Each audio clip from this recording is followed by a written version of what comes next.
Welcome everybody. Welcome to the stream. Welcome. Good morning, good afternoon, good evening, everyone. Let me just get everything set up and we will begin in a short minute. Okay. So welcome everybody. Today we're trading NQ futures. I will just mention everybody so to let them know that we have begun. I will open up the dashboard just so I can see your guys's yo, Savage Santa, welcome to the stream.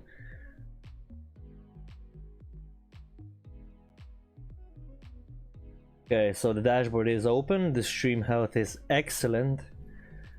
Okay, so let's just begin. So real quick, I'm gonna be doing the top-down analysis. So we are trading, yeah, okay, so we traded above this SNDr.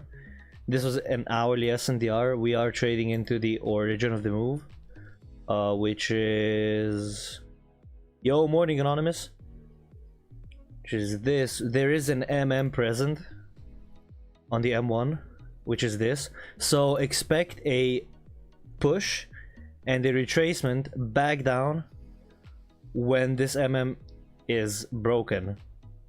And this is a good entry if you're trading MMs. But otherwise, this is the hourly high, the hourly protected high. So if we do get a bounce, well, a closure, an hourly closure above this, I would be looking for longs. There is an origin up above we could see a tap into. So this origin over here, we could see price trade into this, delivers a 1-to-1. Overall, we're still bullish on this price action, this M1. I could see like something like this. We'll see. I'm not a predictor of the markets. I am good at predicting it, but I just don't want to be, you know, caught saying the wrong thing. Because it is market open in 13 minutes. Okay, so yesterday we had a really nice trade. Everything went smoothly. We took it live, this SNDr trade. We were tapping in a higher time frame SNDr, which I did expect a trade out of. Yo, good morning, Raj. Good morning. Good morning, everybody. I did expect a trade out of this SNDr earlier on Monday, but I didn't get my entry. It was Monday, 26th. Or was it Tuesday? It doesn't matter. I was expecting a trade out of this zone. I had a limit here and it didn't tap me, and I had to go do the exam, right? We got the tap on yesterday, the move that sponsored us all the way in that SNDr, and I took that trade, delivered in 2 minutes. Really nice one. I love when trades deliver in 2 minutes. I was considering upping my risk on my PAs from 100 to 150, but again, I'll see how the market behaves. Otherwise, still bearish on this PA. We had a double bottom here. It is a lower time frame one, so I wouldn't really count it. There is an SNDr here on this leg. Just beware, this is a counter trend move. So yeah, a sweep and tap and flip would be something that I would consider over here. So like, yeah, something like this, and then maybe higher.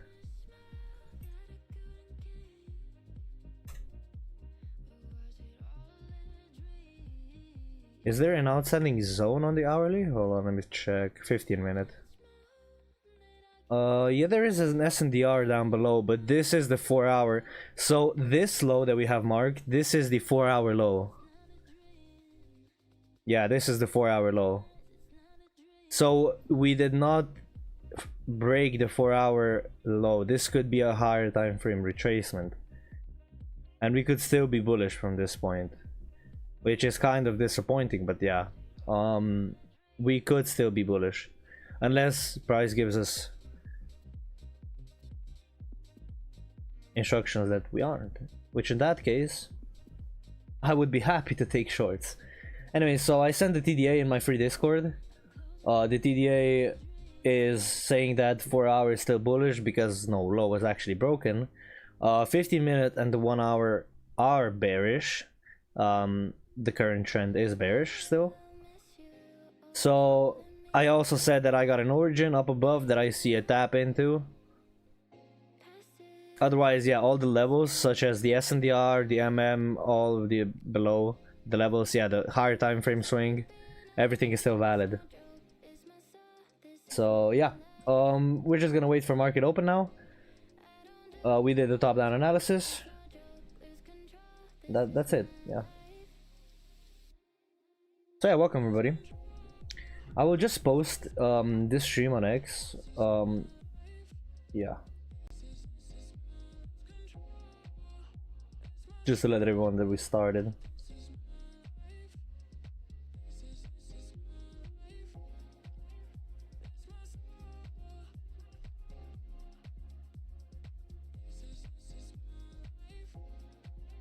There we go. Okay, cool. Cool.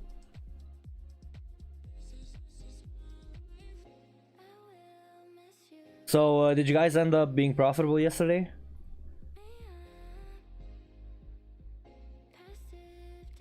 I took that one trade and that was it. It was a really nice trade. And it did exactly what we said it was gonna do. Like, we said, yeah, with that push. Yo, Wingsane, welcome. Maximus, do you want to talk about that SNDr that just got stopped out? Maybe, and why? Yeah, okay, this SNDr. Yeah, of course. Hold on. It didn't get stopped out, Maximus. Well, yeah, it did trade through. Yeah, I agree, but hold on. So, when looking at the hourly, yeah, okay, hold on, let me go on the hourly.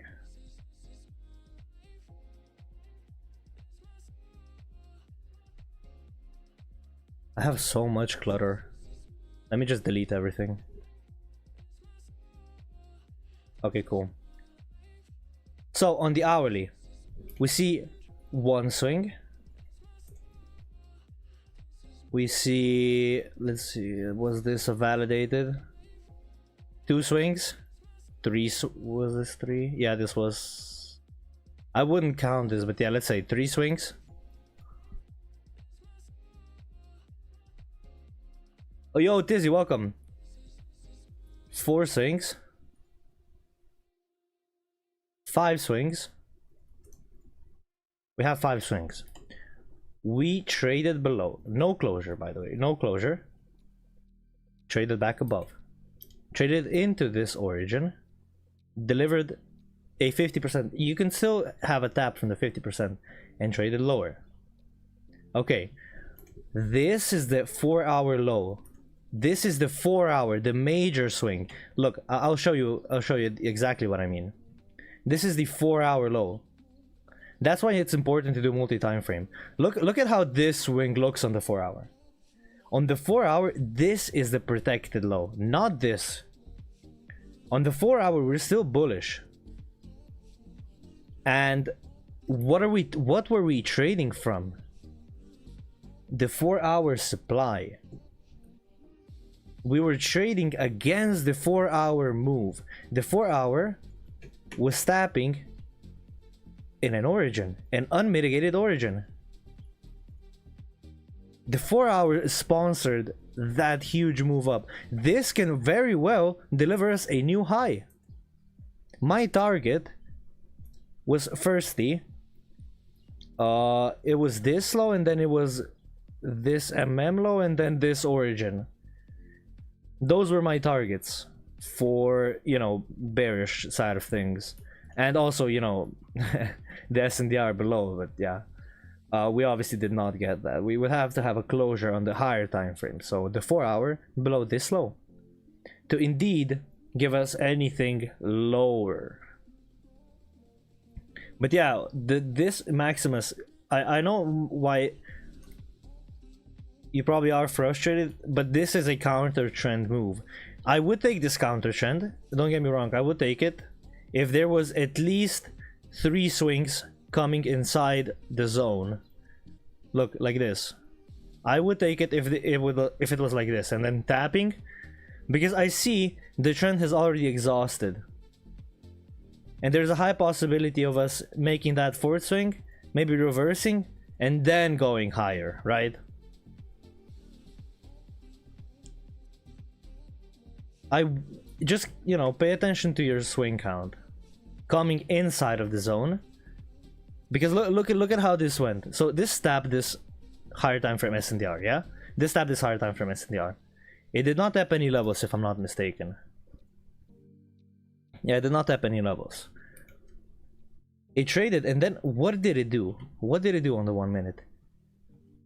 Trade directly, just up and up and up and up and up. Hold on, it's a higher time frame. Look at these green candles coming inside the zone, trading against the momentum. What is the momentum? This higher time frame supply zone. Yeah. When you're trading higher time frame zones, just make sure that you're looking at the higher time frame, you know? Oh, my bad, Rush. I had a nice day yesterday trading and morning qualified for a payout. Look at you. Congratulations, Rush. Congratulations. Happy to hear that. But yeah, when looking at the higher time frame, guys, look at what the higher time frame actually is doing. Because if you're taking a higher time frame, you know, zone.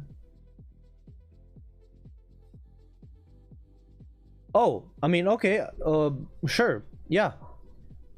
Higher time frame move. What is the higher time frame doing? If you're taking it on the lower time frame, yeah, it's a bit different. We did not have any confirmation that we were still bearish. Yeah, I was still bearish, and I still am bearish until this high breaks.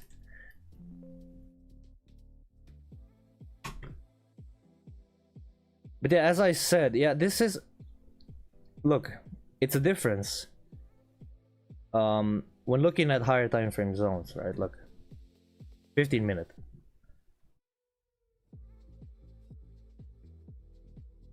It's a really big zone. SNDRs are usually the size, half the size of this zone.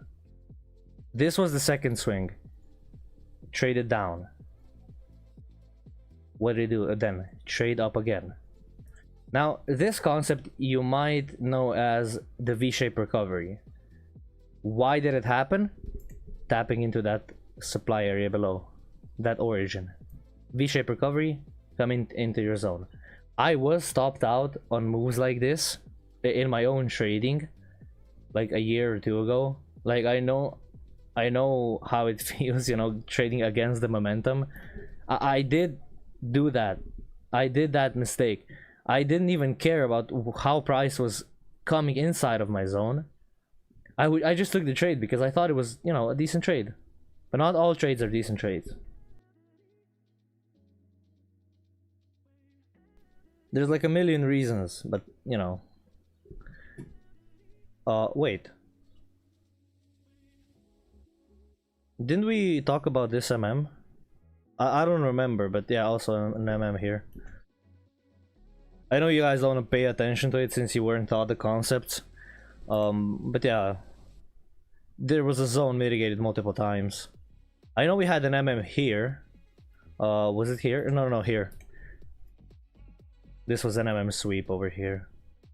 I don't think yeah.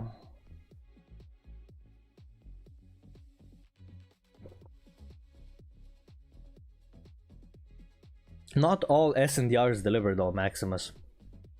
Like, yeah, it's a concept, it works, but not all of them deliver. Like, you see, yeah, This was a bullish SNDr. It delivered. There was a bullish SNDr. It delivered. Okay, maybe there was a bearish SNDR and it didn't deliver. I mean, yeah, that's fine. Oh yeah, we had this SNDR here. There was no SNDR here. We tapped into that imbalance, traded lower. But yeah, not all SNDRs deliver. You know, you can maybe lower your losses, like lower the amount of losses you take. But I don't think.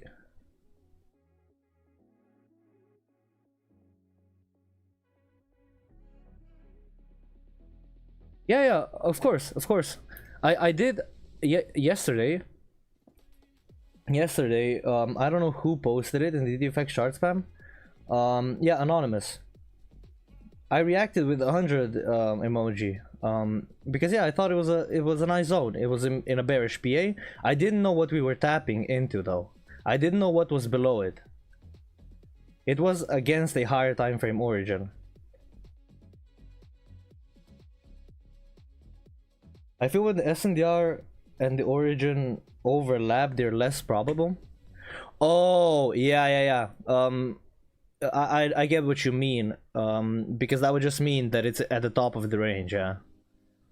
But them overlapping, I think it has nothing to do with it. Oh yeah, this origin up above. I would expect to trade from.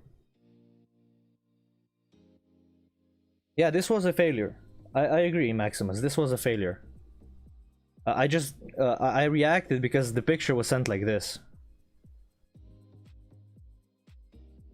Yeah, when looking at the right side only, yeah, this is a really nice trade. Like, I would probably take this too. If I zoom out just a little tiny bit, yeah, okay, maybe not.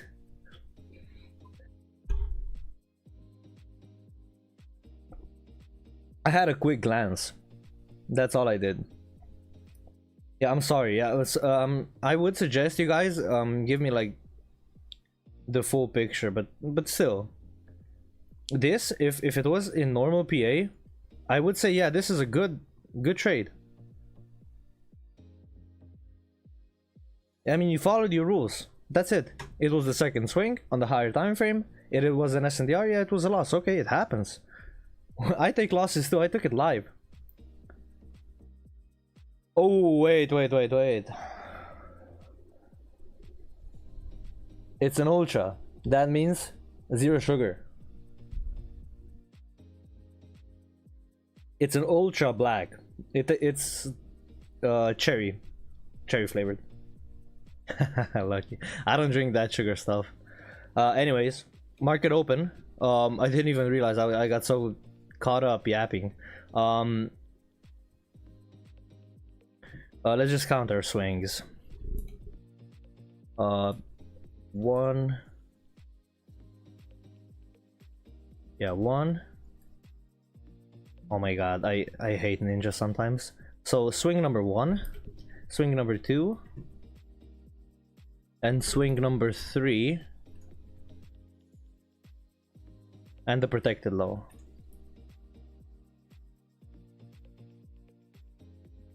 So after 3 swings, only counter trends. That's what I do personally.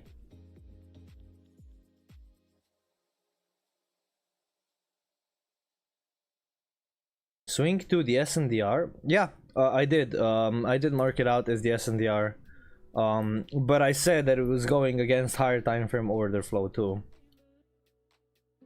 Higher time frame order flow. Yeah, this might deliver us a new high. But I'm not sold on that until we break above this high and then close with a body closure, because this could still be bearish. I mentioned the MM sweep. Yeah, look at this. I said the MM is gonna sweep and do something like this, didn't I? At the start, I said that we could see a sweep and then a trade lower, and then maybe go higher. That's what I said. But I'll see what price action does. Yo, Tora, good morning. Good morning, Tora.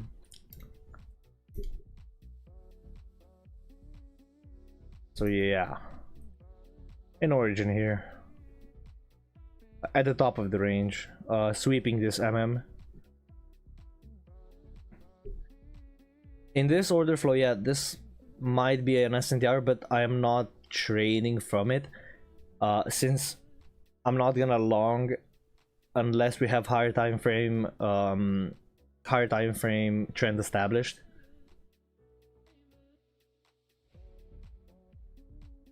Currently in a range, as a matter of fact. If you look, this would be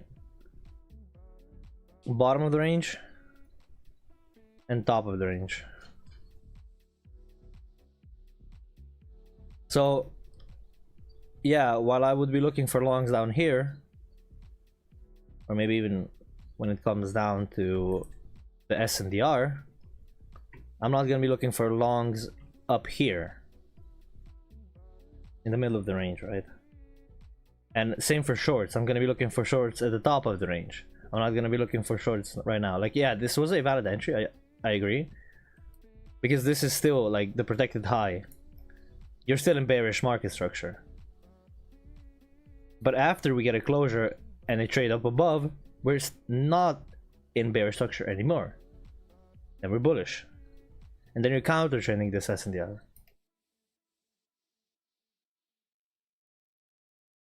Market structure, as simple as it is, sometimes it can get really confusing.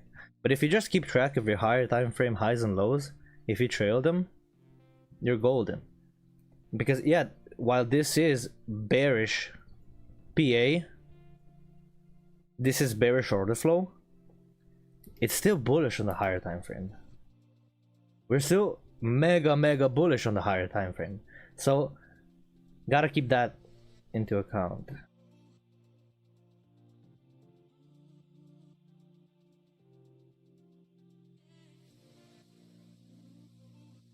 I'm not gonna call any SNDRs here. I will wait, sit on my hands rather than take some unnecessary losses.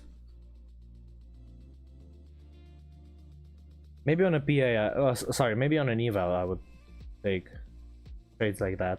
But they're not A+ setups, so an A+ setup has to align with the order flow and structure.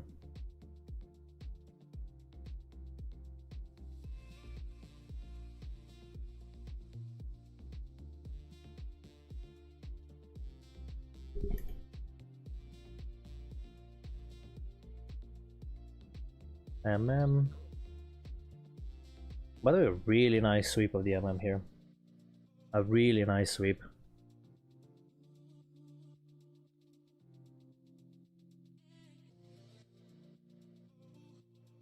So pip sweeper, yeah, you can get a bounce here. You can fib the zone.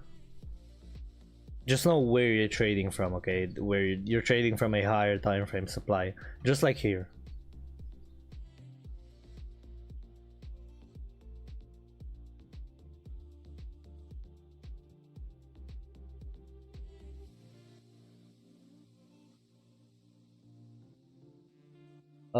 How do we fib the bottom zone? Which zone?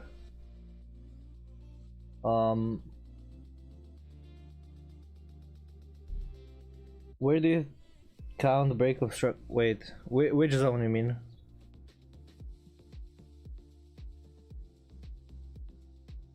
Yeah, what prices? You mean this zone? Yeah, so what I said, we are trading from a higher time frame demand. Yeah. Oh, you mean how? Okay, we have two errors. So error number 1, the first swing, and error number 2.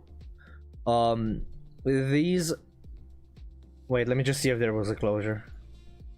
Because if there was a closure, yeah, no closure here, so this is the high, the protected high that we closed above. This would be the second swing. But yeah, this zone, you can fib it, you can. I'm just saying that you're trading against higher time frame order flow.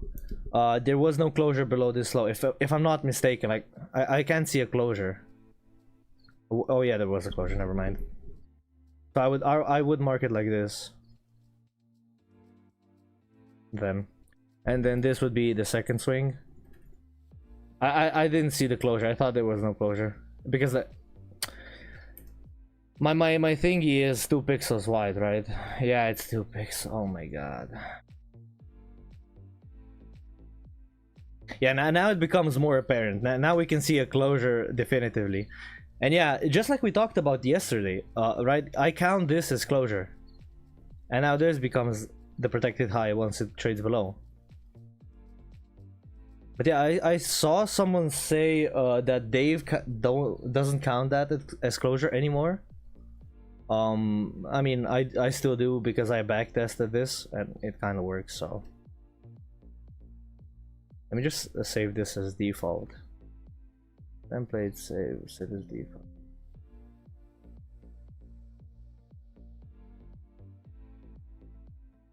Yeah, so 3 swings coming down, 1, 2, 3, and then the 4th, and then the break. SNDr. There's a lot of SNDr setups that were happening here. R2F doesn't take into account those. Okay, but that's different. That's the new material. That's the paid.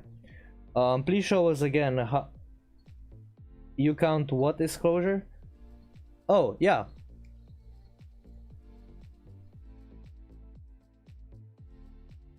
I would count this bearish candle as a closure below to mark this a protected high, just as it is. So there is a wick here, but there is no closure below the wick. I would count this as a body closure below this high. Below this low. I would count it. This is valid for me.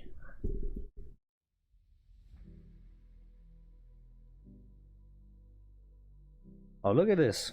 Still trading lower. Yeah, I said we could still be bearish, as a matter of fact.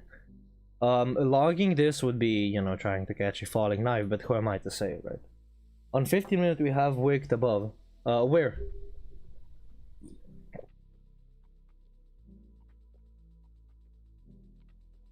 Wicked above this high. This SNDr that we, well, higher time frame.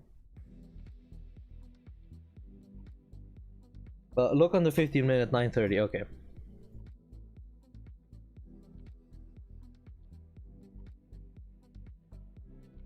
Okay. 9:30 you said. There is nothing here. Massive debates over those with someone because of those wicks on the left. Yeah, exactly, insane. Yeah, just go back test. Exactly. There's nothing here. We wick this high, but we have to close above this high because this is the protected higher time frame high, higher time frame swing high. Yeah, it didn't close. Yeah, I wouldn't count this as part of structure at all. That's why I say I'm not gonna draw this SNDr because it's not part of structure. So it's running lower. Yeah, you could say that it's running. We're still bearish. Yeah, not financial advice. But yeah, I said at the start of the stream that we are wicking. Well, there is an MM present here, and we are tapping into a higher time frame origin here. So you could see a tap, and then trade below the low, and then something like this, and then I said we're gonna go higher. It doesn't mean that we are 100% gonna go higher. I just have targets above.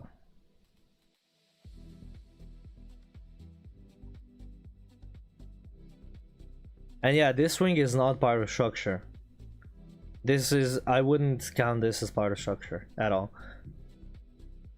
There was no break of market structure here. Can I draw, please? Okay. There was no market structure break. There was no reversal here to mark this as a protected swing. Okay. I mean, for a buy, we would look for a buy stop somewhere up there. Where? Up.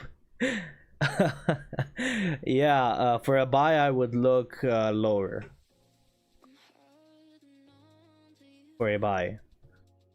But yeah, I wouldn't count that as a protected protected swing high. Even though, yeah, this could deliver. This is not part of structure. It's not part of structure. I'm not taking this. And these are my rules. I'm not backing down from my rules. On the lower time frame, yeah, okay, yeah, it delivered. Look, delivered in one candle. Look at this. 70 ticks. But I wouldn't be taking this. This is structure, but structure against the main structure. Yeah, yeah. It depends. Would you be? Yeah. There is no origin. There is no origin here. That's why I don't count it as structure. Like, this would be swing 1 for me, and this cannot be swing 1. Yeah, it can go higher. I'm not saying that it can, but it just isn't something that I would count, you know? Me personally, like, if you backtested this and know it works, then fine. It's a very odd looking swing, yeah, because it's just placed here with no actual structure behind it. That's partially right. Price was printing very odd. Well, yeah, I mean, it delivered the SNDr. I'm not saying that it. I said that it might deliver. Yeah, just not. Trump tweeted, I am sure. China.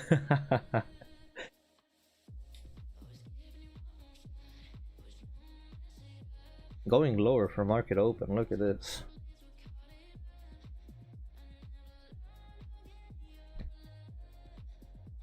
By the way, this whole move is sponsored by a sweep of an and a tap into the origin. Isn't that crazy? Would be an A plus setup though.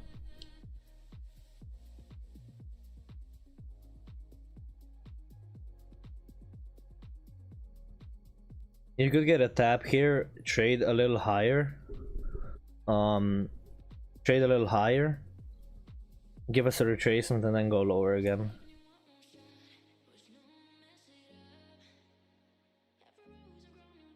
A plus plus plus plus plus plus. Yep. And that's coming from a guy who backtested it, so you might have to believe him.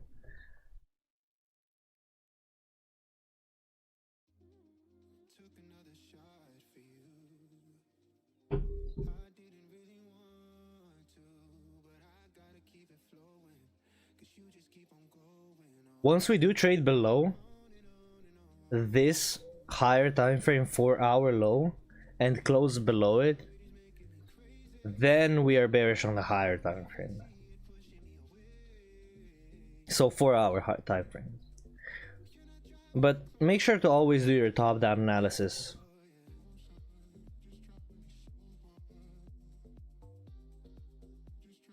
Oh yeah, wait, if you're still here, Maximus, if you're still here, look, I will give you an example of when I would trade this. So we have 1, 2, 3, 4, and then if it started doing this, exactly this rounding at the 50%, then I would be taking this.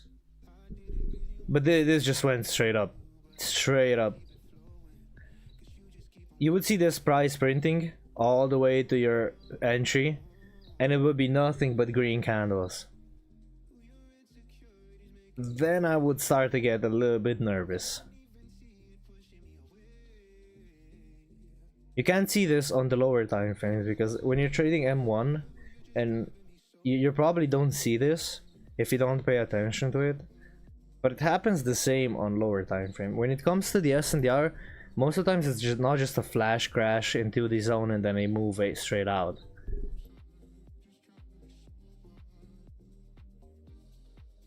You see, even on the lower times we have 1 and then 2 swings, and then the third one is closer than the first one, and then we have the fourth one tapping into, and it delivered. It's exactly the same on the lower time frame.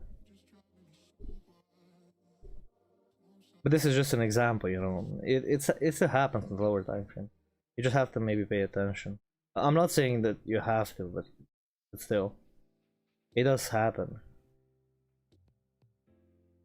So knowing where you're trading out of and what you're trading into, that's what I'm trying to preach.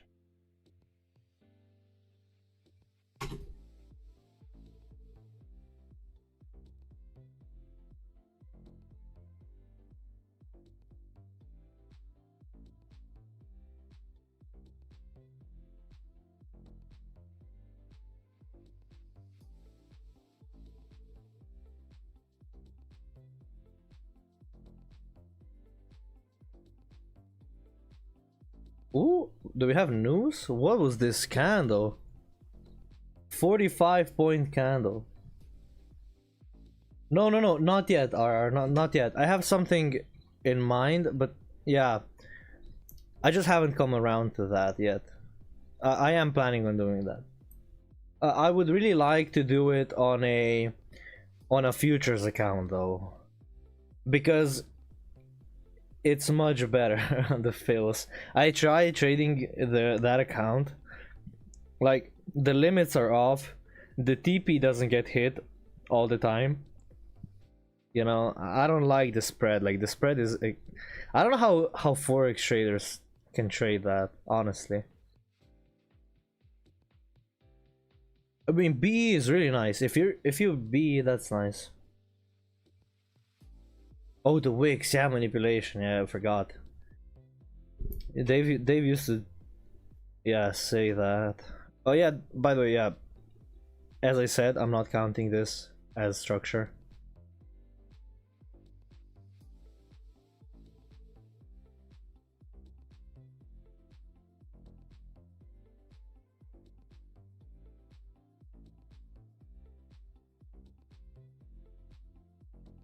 That little retracement coming back into. This is in a range. This is in this current range. So top of the range, bottom of the range.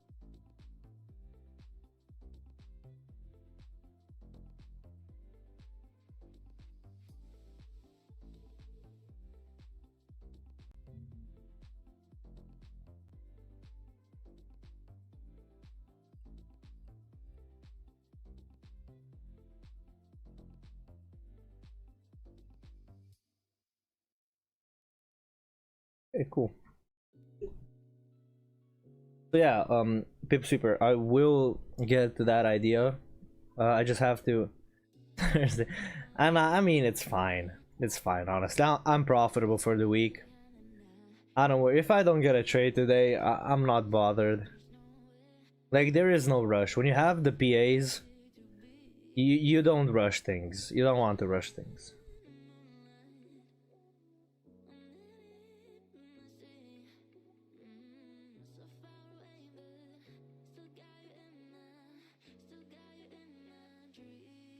If you were taking any SNDRs, like if, oh yeah, I'll get to that. I will get to that. But if you're taking any SNDRs, you would take this. Then you wouldn't take anything. Obviously, this wasn't a double bottom, swept. Have this zone. So we'd be taking every single wait, this isn't SNDR. This isn't tab. This was the protected high. I would have to go on the 5-minute. So obviously, if you're taking any SNDR, you're probably not gonna be profitable, right? Because context matters. Context matters. Where you're trading from. What are you... Look. Why did this SNDR fail? It closed above, you might ask. It closed above. But there's a 15-minute imbalance. The first imbalance that puts in a new low. The first imbalance that puts in a new low, and you're trading against that order flow. You're confirming good SNDr when, look, this was pure discretion. This was pure discretion because I've seen moves like this. When this move happened, I actually remembered Dave teaching this in the mentorship. Like I remembered when he was on about toilet paper people and why we shouldn't long this, and I was like, okay, I know I seen this in backtesting too. I know this is likely to go short and then range, because that's what he usually said when it came to move like this. When it came to moves like this, what he always drew was a triangle like this. That's what he used to draw, because that's what happened most of the time. A triangle, it's a pattern, yeah, okay, whatever you want to call it, but that's what usually happens with extensions like this during market open. And I knew we were still a bit bearish. I knew that we had some outstanding targets below. I had a target. Honestly, I was targeting this low. I thought it was gonna do another swing to the downside. It didn't. But do I want to be right, or do I want to make money? Right? I had a target down below. I wanted to see it trade lower. I saw it tapping this imbalance, the first imbalance. Trade lower. Okay. We swept that MM. We could get a move sponsored into my SNDr and then trade out of it. And we did. But this is purely a memory. This is pure memory. This is discretion. This is what you get in backtesting.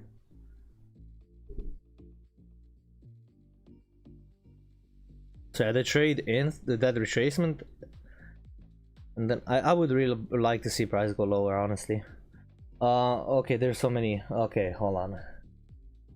What is the CFD 100 idea? CFD 100 idea is an idea where you take $100 account and you just risk 10% on it all the time. So confirming a good SNDr would be, I will actually give you a blueprint. I'm not kidding. I will give you a blueprint right now. Let me just pull it up, okay?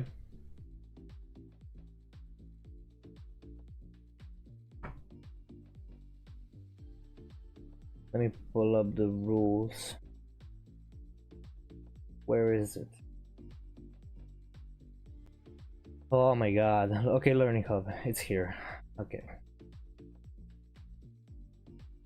So, what are my rules? Always do multi-time frame analysis. Don't chase. Counter only after the third swing. Don't take continuations after the third swing. Align yourself with the current order flow and always count your swings. That's it.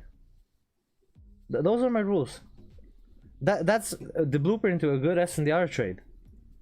If you take this in backtesting and actually try to understand this, I swear you're gonna understand what I'm saying. Like, maybe you don't understand it now, but you will understand once you actually apply these concepts in backtesting. I assure you. I see the strongest moves from Origins because they are the strongest moves. SNDRs and Origins, those are the two strongest zones in the market that I see. And MMs are really good too, especially when aligned with Origins and SNDRs. Unmitigated, of course. Those are the best moves in the market.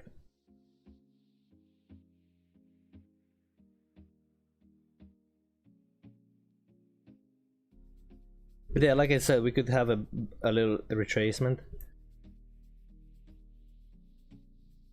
I would still seek bearish PA, honestly.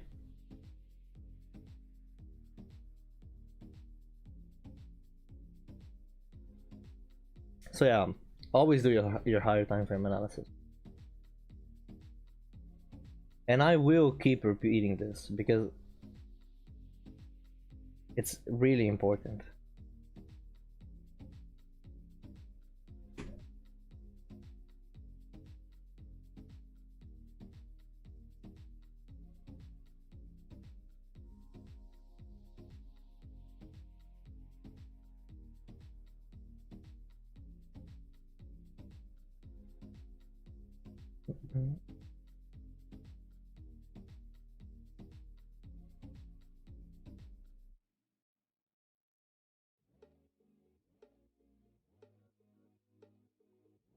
As much as I would like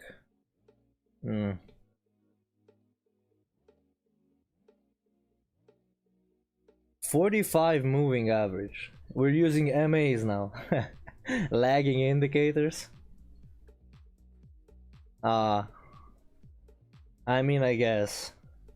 I mean, you can get a sense of what price is doing, yeah, but they are lagging indicators. There is no doubt about that. They are lagging indicators. What you see printed on the chart, yeah, it's, yeah, for bias, yeah, maybe, yeah. But what you see printed on the chart as your MA is usually lagging for at least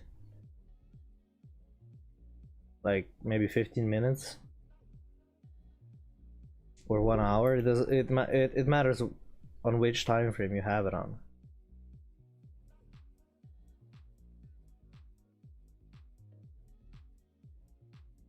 It's not gonna give you clear, like if MAs worked and EMAs, you would probably program them into a bot for a strategy and let the bot trade for you.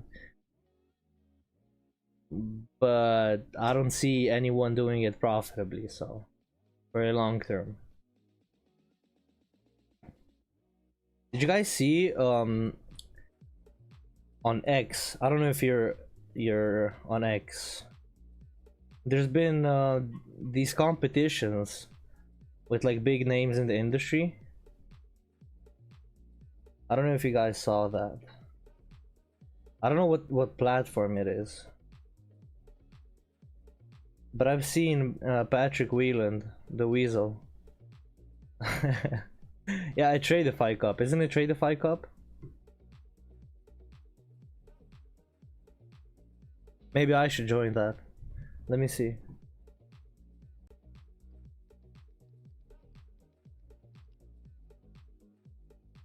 Yeah, the Grand Cup.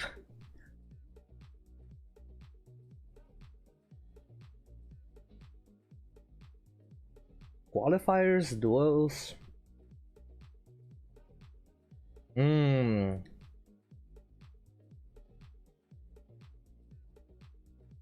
Are they all just over leveraging there?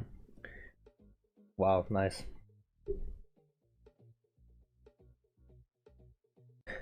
So guys, if you're enjoying the stream, which you probably aren't today because I don't know, it's not the best price action, I would be happy if you press that like button. I only have 3 likes on the stream and 14 people watching.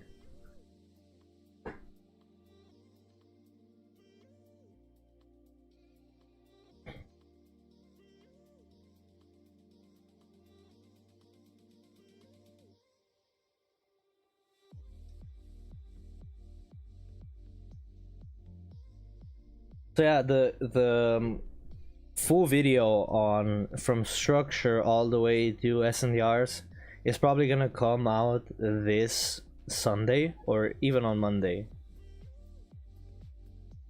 Streaming can also come with expectations as to expectations of winning. Like people expect you to win, people expect you to be good, and people expect you to take trades every single day, every single hour of the day. But that's just not what profitable trading is, right? People are gonna come in, mostly, you know, dopamine junkies who watch traders just take brain dead trades every single 15 minutes. It's fine. Losing is part of profitability.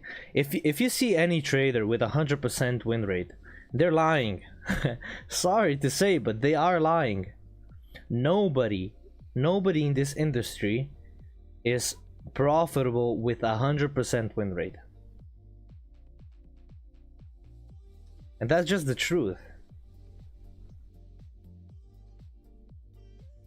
You can't be profitable I mean, you can maybe for like 2 weeks, maybe you're on a winning streak, but losses are inevitable. Losses from trading are inevitable. And if you're trolling like based on the statistical data, that's just your fault. I mean, you're a bad person. I don't know. You're stupid. If you own all the money, you have a 100% win rate. Exactly. Like if you're hating on a person who just suffered a statistical loss, like what kind of a person are you? What do you mean? Oh look, your concepts don't work just because you took a lot. Nah, I know what I'm doing. You obviously don't. Hating on other people, going into the chat of other people and hating on them. I don't think I'm the person who doesn't know what they're doing. You know? That's my take on that, Pipsweeper. That's my take.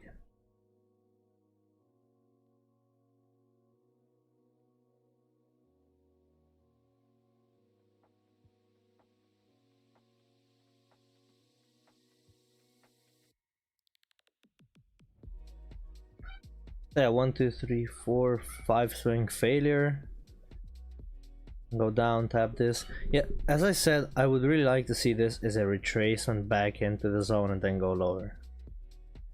I hate to repeat myself this much, but price is just not really doing anything at the moment significantly.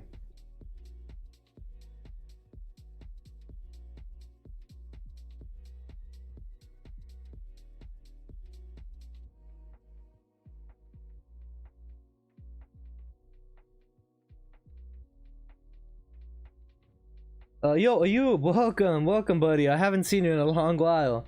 No, not today. I took one trade yesterday. It was this SNDr here.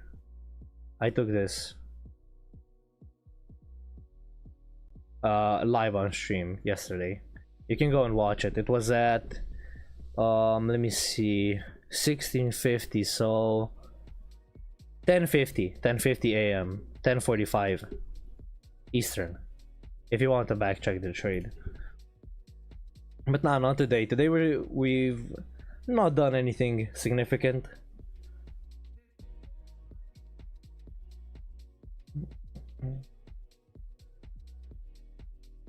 But yeah, guys, if you want to, you can join my Discord. I post TDAs, daily TDAs there.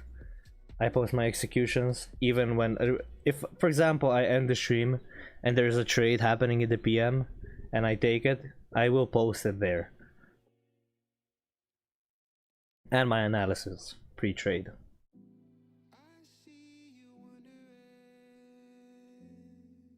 But I'm gonna be 100% transparent going forward. I mean, I've been 100% transparent, but I'm gonna be even more so, since I want you guys to see what a profitable trader can actually do when it comes to transparency. Like, I don't owe anyone anything. I don't owe any of you guys any receipts, but it's the right thing to do. And honestly, I think more people should do this. Most people, it's sad to say, but this industry is really corrupt. Most people in this industry just fake everything. They fake their trading, they fake their payouts, everything. When it comes to, they even are affiliated with brokers who rely on you losing, and they affiliate and they promote the brokers, and they get paid when you lose. You know, this industry is really corrupt.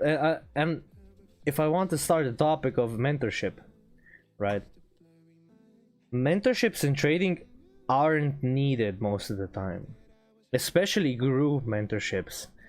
I don't think group, I would 100% go for a one-to-one, one-on-one, but with group mentorships, I don't think there's much value that you can get other than maybe some secret sauce. But that secret sauce isn't gonna give you profitability, remember that. Profitability stems from backtesting, and backtesting builds confidence.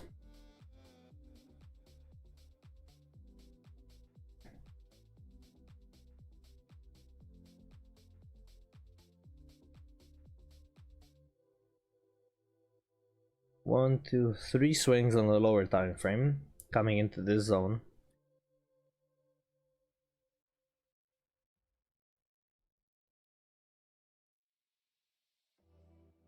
So if we break this high with a body closure on the 4 hour, I would be looking for higher prices, at least 320 to 310.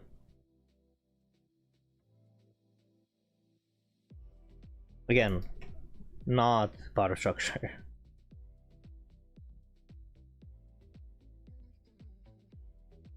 This swing, however, this is powder structure. But you know what's also powder structure? Higher time frame? This swing. Also an MM, an hourly MM. I didn't even notice. So guys, when this sweeps, have a alert set for a possible rejection back into the zone.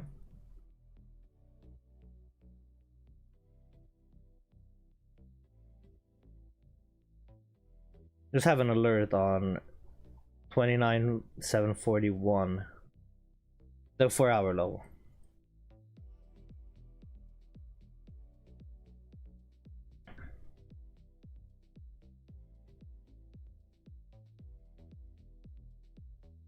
So the weekend's coming up. Did I mention? I'm sorry, I totally forgot. Did I mention that a video? Yeah, I did. Okay, yeah, I did. I mentioned that I'm making a video for you guys. Is there any specific things that you guys struggle with that I should mention in the video? Because I'm gonna go over structure, narrative, zones briefly, and with zones I'm gonna do like almost a case study on SNDRs. Okay, so if there's anything that you guys have trouble with right now, if there's anything that you guys struggle with, please let me know in the chat or in the Discord or whatever. DM me, just so I can make a plan in terms of explaining that one thing.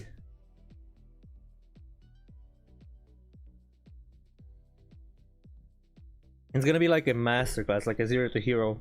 You know, the Dave's 0 to hero. It's gonna be something like that.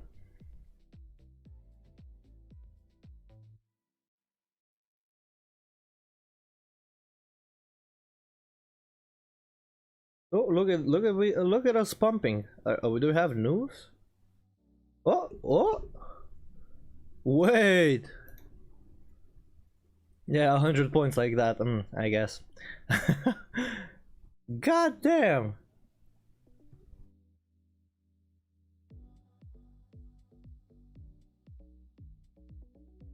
Look at this.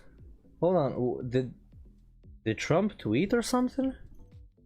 Forex Factory. That's some vicious volume. 28. FOMC member Muslim speaks at 4:15. There wasn't any news. So why the sudden move? Interesting. That might be a good zone if we get a 15-minute closure. Yeah, might be, yeah.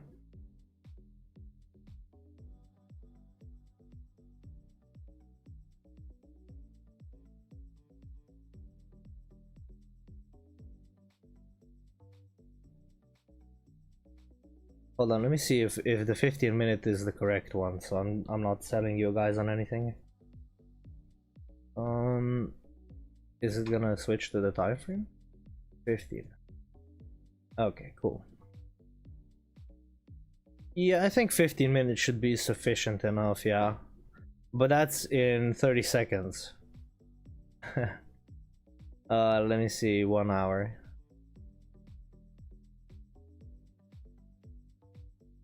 I would like to see a 1 hour closure too. But yeah, 15 minutes is probably sufficient enough, yeah.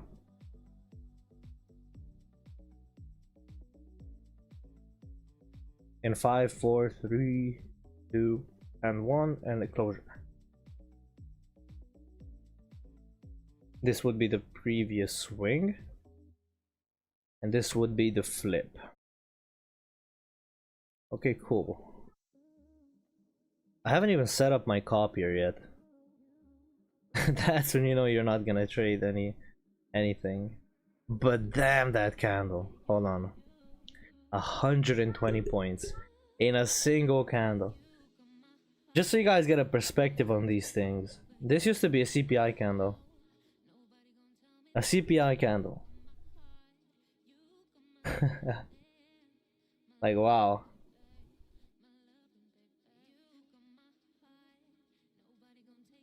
A zone inside the zone. A zone inside the SNDr.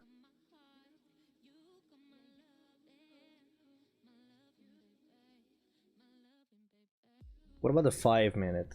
What's the 5 minute looking like? Oh, this is coming down rapidly. Watch out for the V-shaped recovery. But it's not a V, more of an A. An upside down V. Let's say. Where's my copier? Here it is.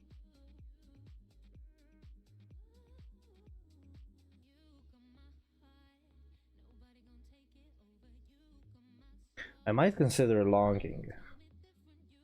The good old days where NFP, CPI, and FMC did something, huh? Now it's just words and tweets. Yeah. The good old days. What do you mean it was like 2 years ago? 1 year ago. 1 year ago it was still. Tora,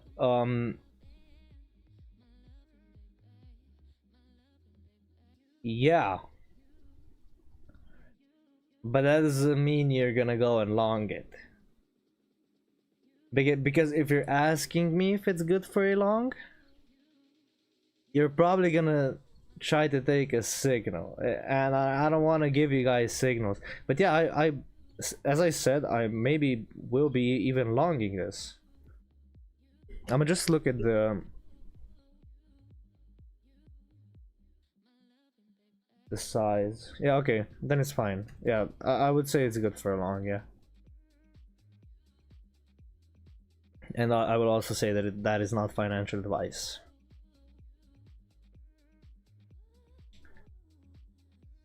But given how this closed above,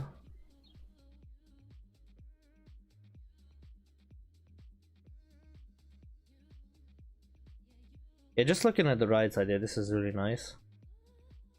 But if we go, yeah, I still have us trading up above. What about the whole swing? Is this at the 30? Yeah, it is at the 30. For a pullback, it would be good, yeah. It sucks that it's not a 5-minute zone too. I really like when it's a 5-minute.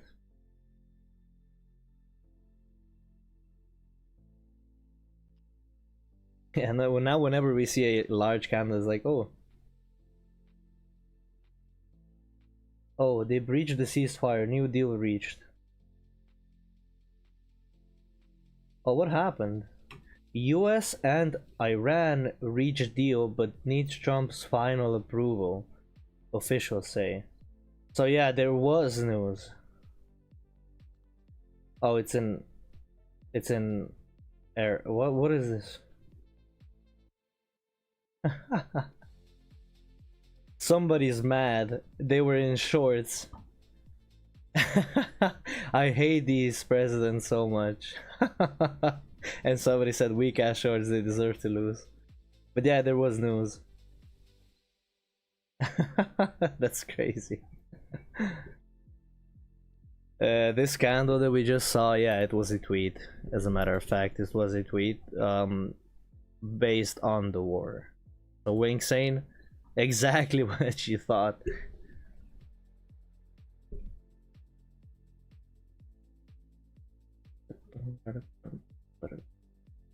The more unstable the president, the more unstable the market. Yep. I actually at the beginning thought that Trump was good for the market. I mean, look, I myself am a bit right-winged when it comes to stuff, because the leftists in our country kind of destroy the whole thing, like the whole country. And even us, like, what are we, Gen Z, we are right-winged because we are looking at capitalism more, because older gen, they were looking at communism and socialism and stuff. Yeah, it worked back in the day until it didn't work. So yeah.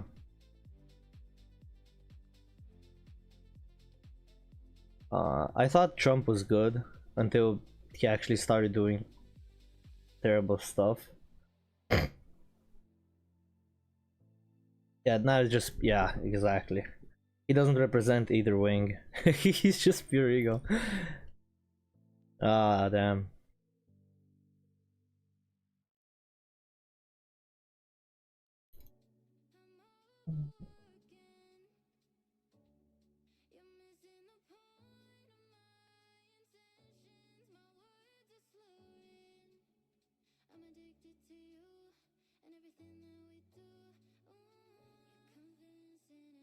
So yeah, this area might be good for a pullback. I just don't know about the orders. People are gonna get liquidated, no? But damn, this flash pump, crazy.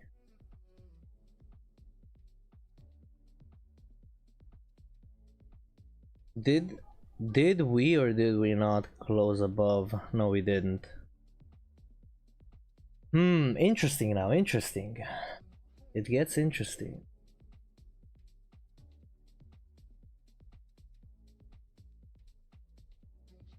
I was thinking of actually taking longs here. Like on...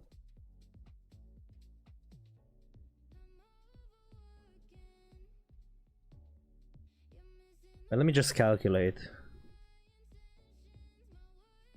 So 44, 100, 500 divided by 44 is 11 contracts. So that would have to be minis.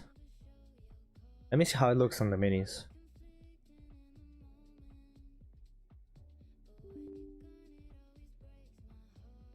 Okay.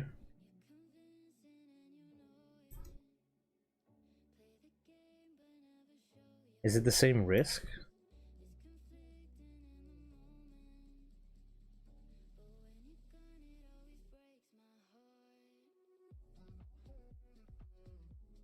I might just take this SNDr here. 87. I'll just look at the volume coming in. I don't want to be caught in a bad trade here.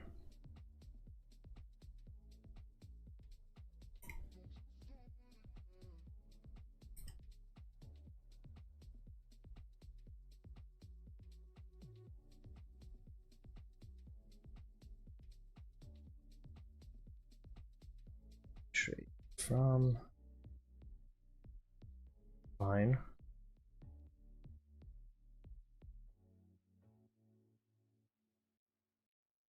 However, I am taking this on the Tradeify account if I'm gonna be taking this. Okay, okay, Wingsane, I'm down. I'm down. DM me, of course. DMs are open always. So go ahead. So guys, I would really appreciate if you like the stream so far, that you press the like button.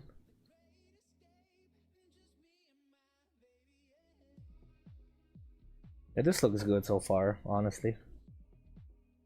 We got 5 likes on the stream. Come on now, guys, you can do better.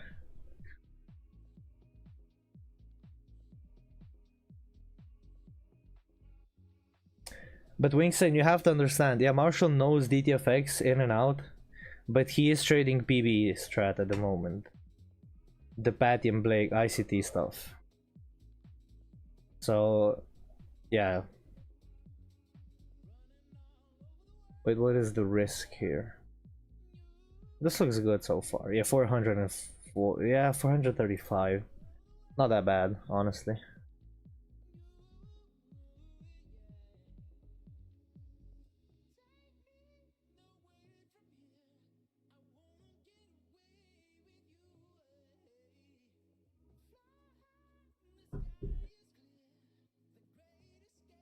Hey guys, follow your rules. This is tapping the first imbalance here.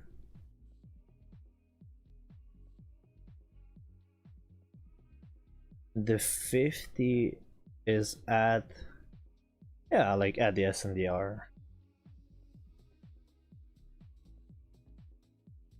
But yeah, Wingston, I'll be expecting that DM. Is it something to backtest?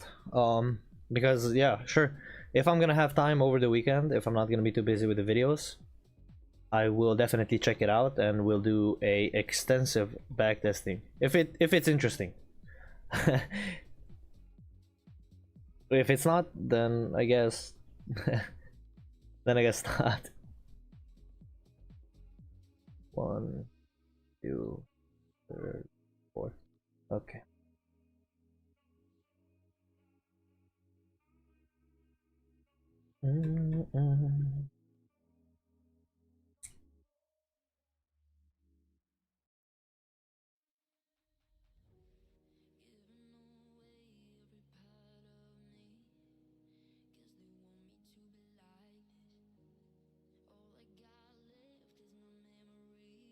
Oh, this is just trading higher.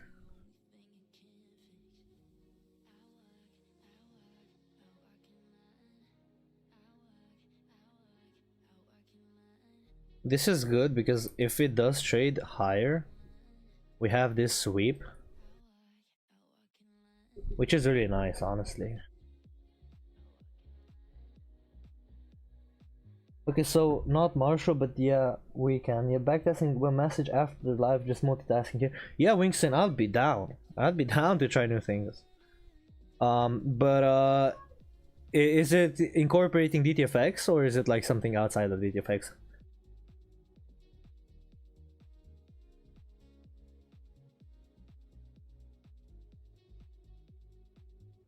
I was meaning to backtest like this weekend. I was actually meaning to backtest more of Origins and Second Swings, just so we can get more entries on the stream. We're DTFX traders, exactly. Every day is a DTFX day, baby. Yeah, okay, I understand. Okay, Winston, no worries.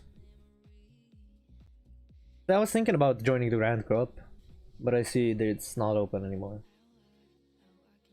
It's not open anymore. The Grand Cup Tradify.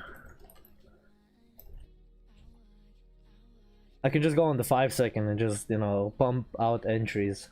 SNDr entries. So you get 1 mini, which is insane for the qualifiers, and then 1 mini for the duels. That's crazy.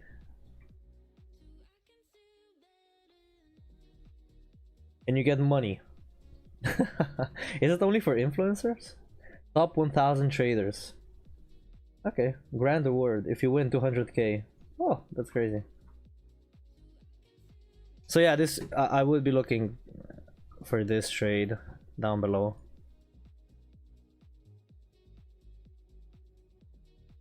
I'm scared to have a limit on, just because if Trump just said, yeah, nah, we ain't taking that Iran deal. You know, I will just, you know, kindly remove die limits. Yeah,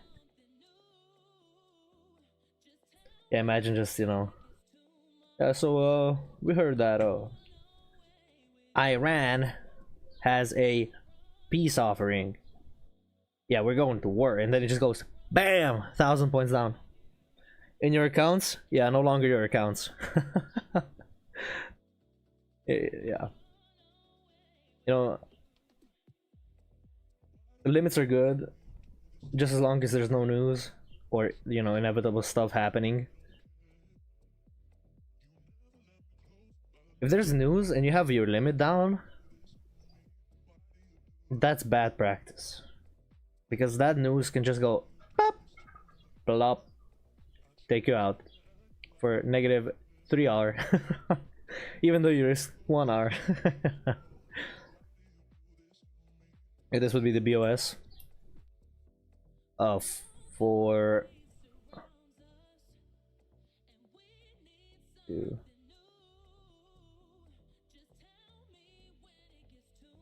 Yeah, I honestly see this tapping the origin up above, honestly. 5-minute SNDr to push higher. Yeah, could see this SND. This is tapping the previous swing, but it's not tapping it, you know, any levels. But yeah, this is nice because there is that. Ooh, imprev. Oh, Pib Sweeper, you know.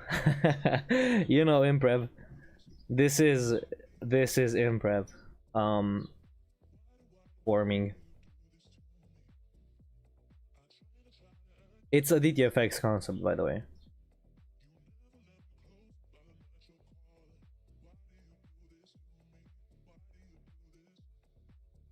Let me see if I have anything on imprev. Zil plus imbalance. Yeah, that's imprev. Yeah, so the tap of the imbalance.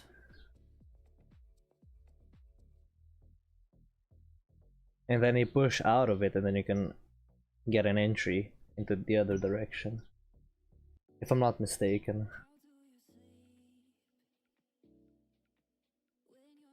Gotta find my notes.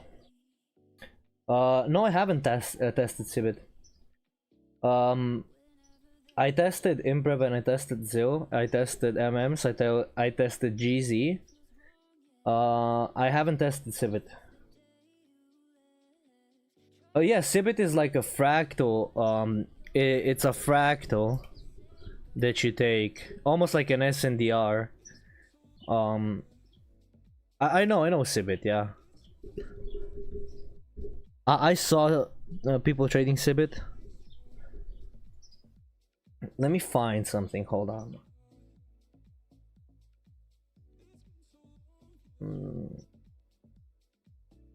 Wait.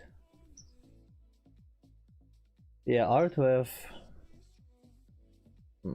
That's not it.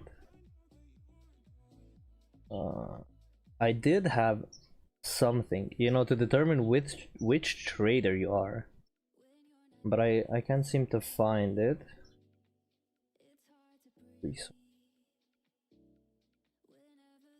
Yeah, nah. I wish I could find it, honestly. It was a good, like, a template to, you know, choose what kind of trader you are, and based on that trader, what kind of model you want to trade. Yeah, that sucks. I would share it with you guys, but if I find it, I'll share it in the Discord.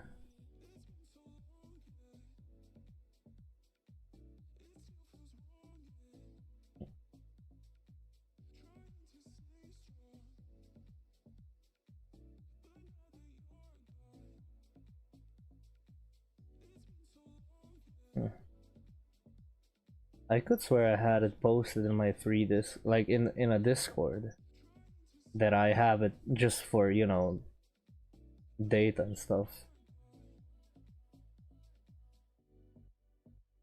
Interesting. Never mind. We still have that trade down below. I'll just wait for price to develop a little bit more, because I don't want to be caught in a bad fill.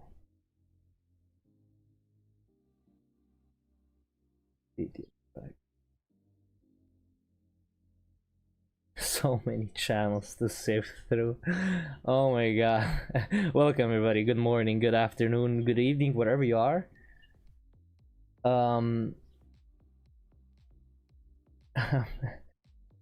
Exhibit it is. Oh, never mind.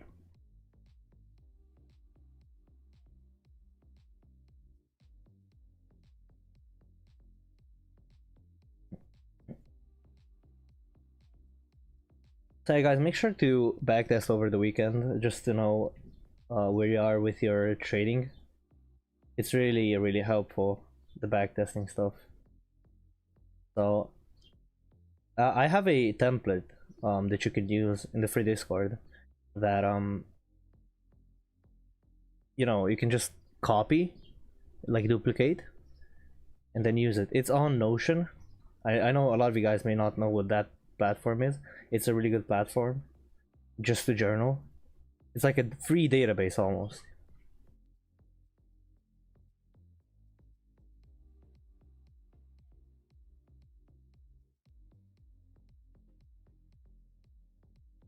In the free Discord. Oh, we got 23 people in the chat. Hold on, haven't even noticed. Welcome everybody. Yeah, we have a trade, a little subtle trade. Double top could be, yeah, could be forming, yeah, of course. Believe it or not, I'm still trying to find that thing. I knew it was somewhere though. I knew it was somewhere.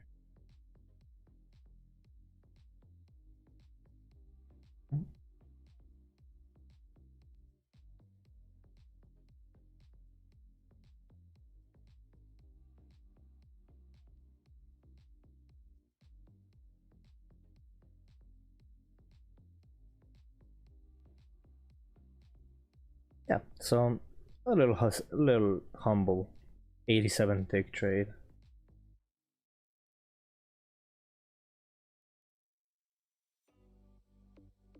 Yeah, it is 88 on micros.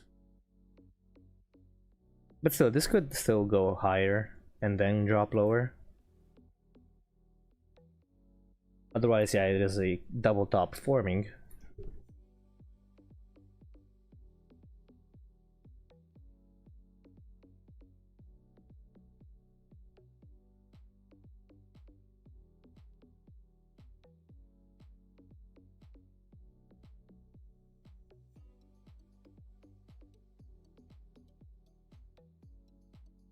Guys, I hope you're doing good on this beautiful day.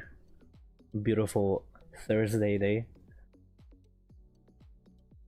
And I hope you guys didn't get caught in that trade with the news with the US and Iran. I hope you guys didn't get caught in that. That would suck. That would suck.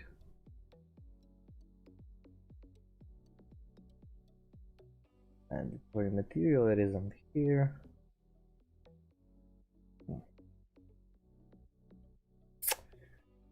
Interesting. Well, if I find it, I will share it with you guys.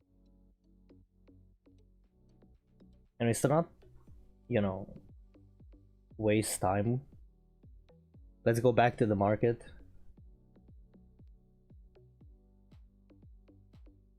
So with the market, what we have here right now forming is a double top, just like Pip Sweeper said.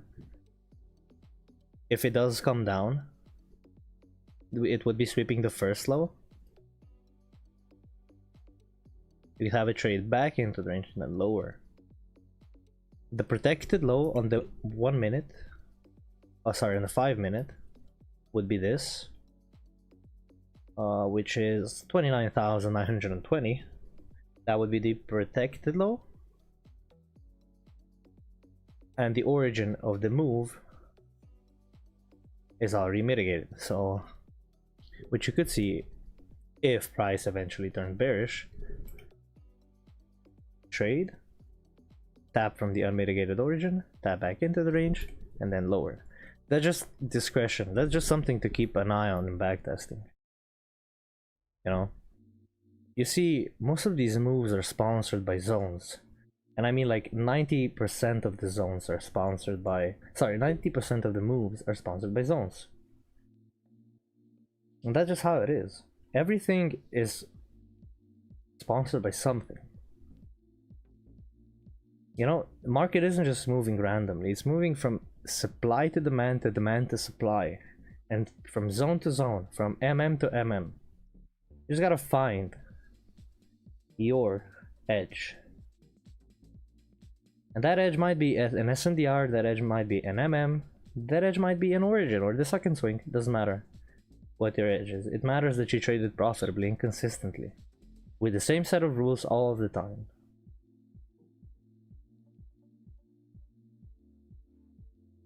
And that's how you build the profitability.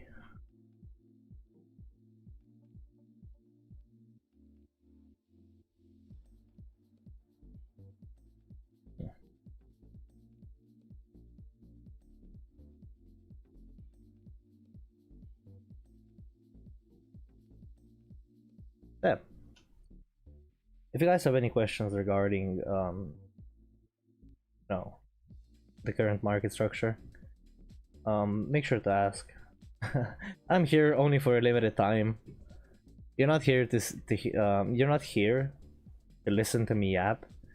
You're here to actually, make money, learn how to make money. So, any questions regarding market structure, maybe a narrative, greatly appreciated. Because yeah, after all, I am here for a limited time, only 2 hours. And what are we at now? Like, let me see. We're at 1 hour and a half. I'm gonna make this stream a bit longer if I have to.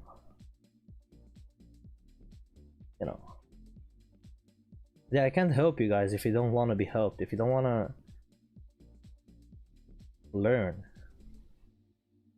Like, yeah, what I'm doing right now is giving you guys a live interpretation of DTFX, and guess what I just found? Guess what I just found? What kind of trader are you? What kind of trader are you? So look, I'm gonna share something that was in Dave's Discord. Look at this. What kind of trade are you? So, impulsive trader trades improv. Somebody who needs it to happen fast due to fear is Sibit. It's almost like an SNDr trade. Someone who needs multiple opportunities, it's the MMs. One-sided trader would be the OG swing count. So, longing at the bottom and shorting at the top. And set and forget, the 1R is what I personally trade. Because I like to set and forget. So, that's what I was looking for. And based on this, you can probably see where you personally fit. Like, what actually aligns with your personality.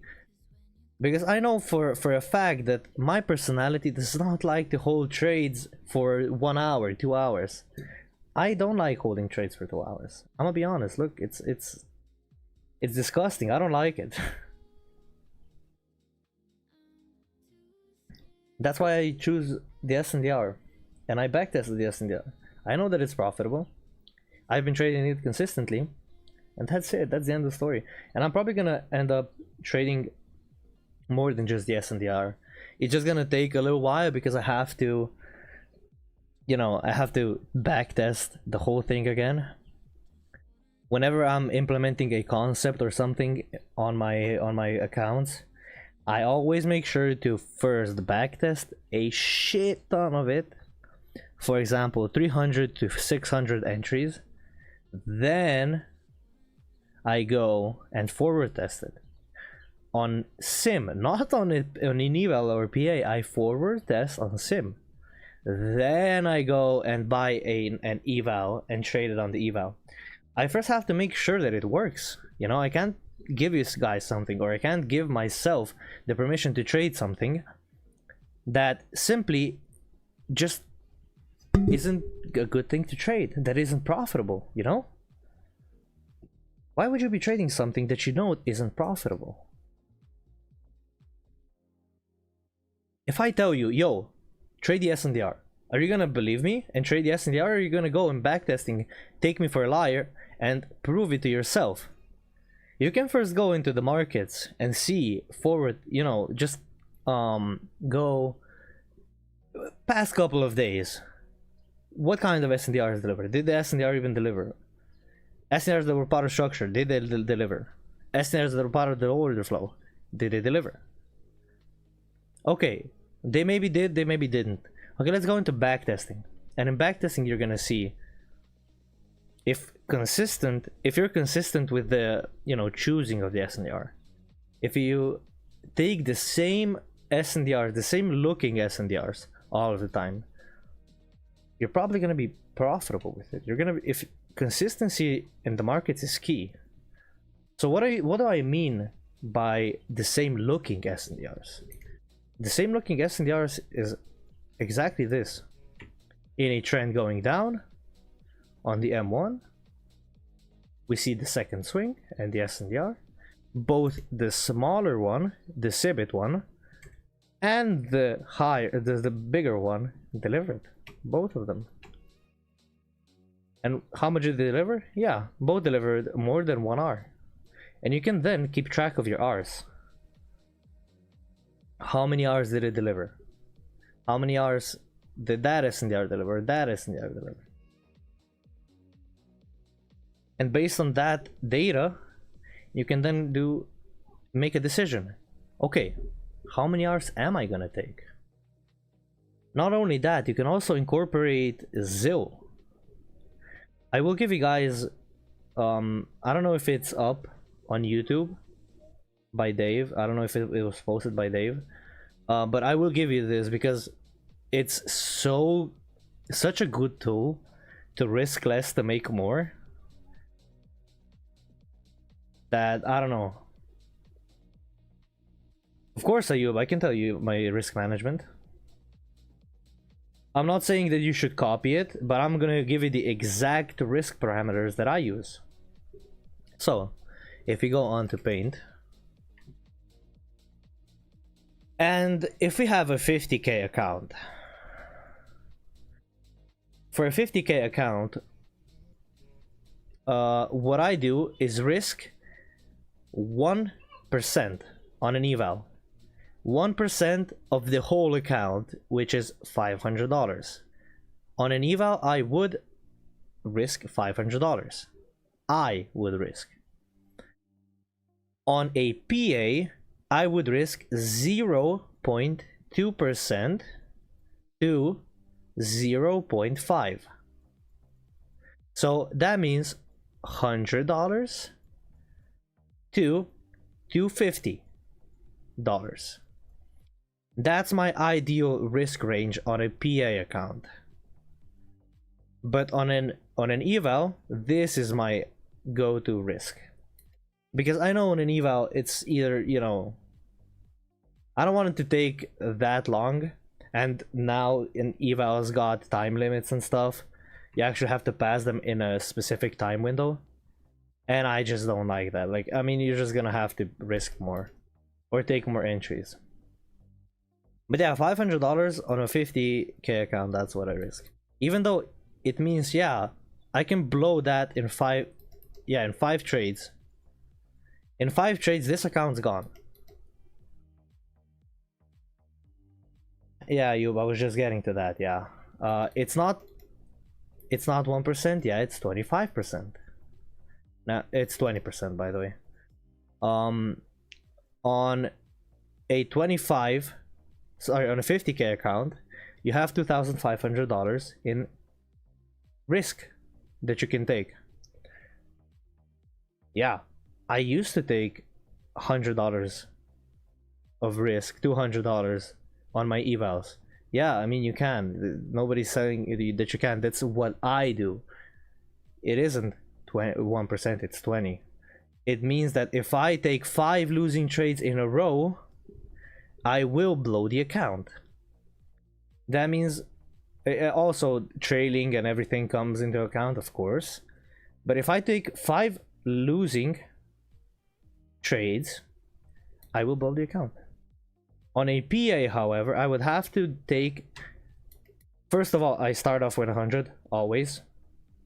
I start off with 100. and then I move on to bigger lot sizes and bigger risk. So I would have to take 25 losing trades in a row on a PA to lose it, or 10 if I max risk. And statistically, that's unlikely. Statistically, blowing an eval is more likely. But I try to take good setups, you know. Ayub, I hope I answer that. And yeah, as you said, not 25, 20%. Yeah, I know. But it's what I like the most. Do you go for tick target? Dave said 5 points. What do you mean tick target? Is it something that, you know, you adjust your TP or something, or I don't know what the tick target is.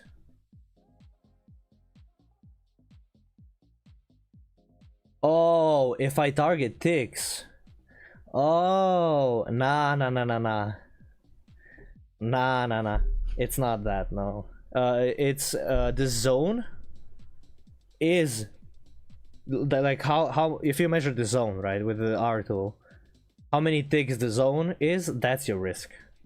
And then you measure, okay, how much money is that?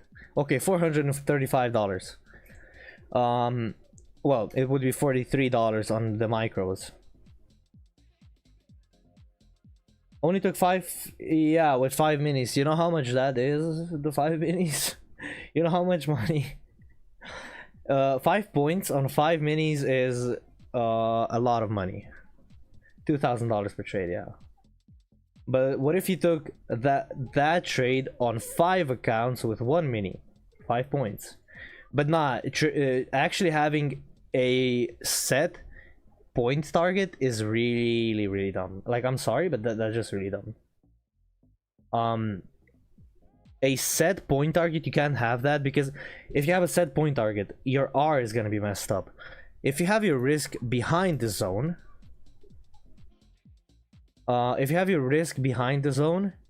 and you're targeting 5 points, that's negative R. That's real negative R.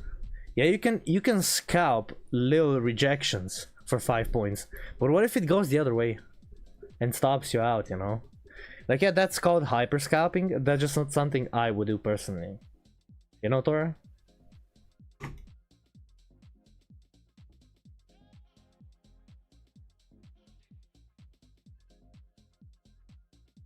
I mean, look, if you backtested it and found that hyper scalping actually works, good for you. Not something I would personally do, though.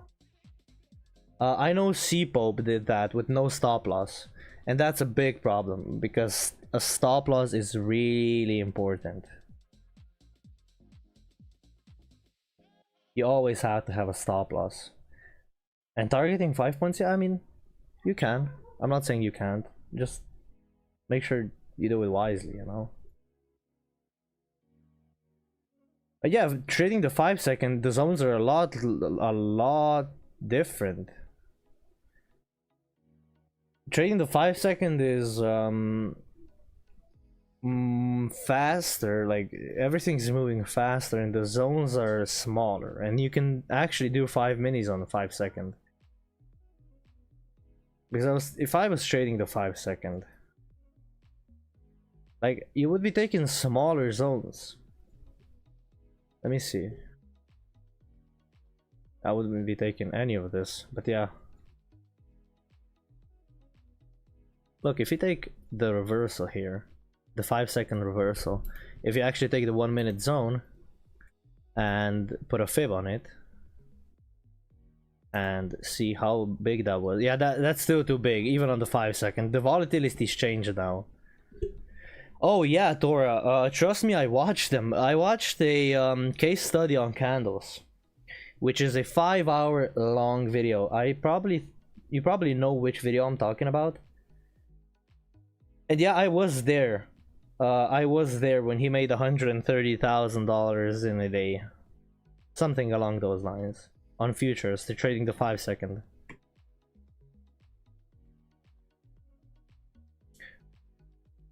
I had them all, but my drive got corrupted.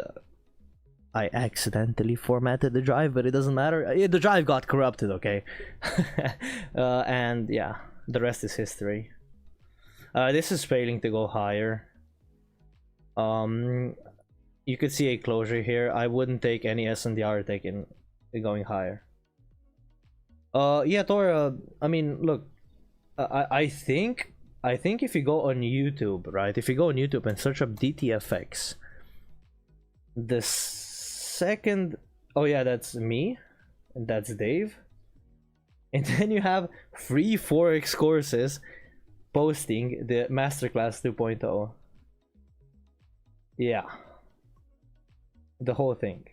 The whole thing. And you actually, wait, can I find myself in these videos? Let me see. Let me see. I'm probably there somewhere. In the chat. Oh.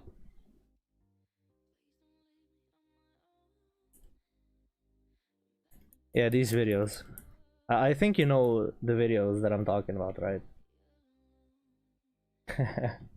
I don't YouTube.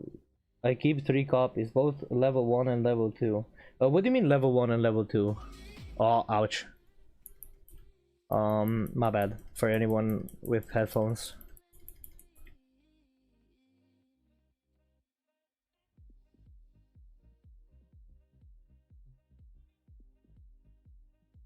Yeah, bro, I remember all of these people.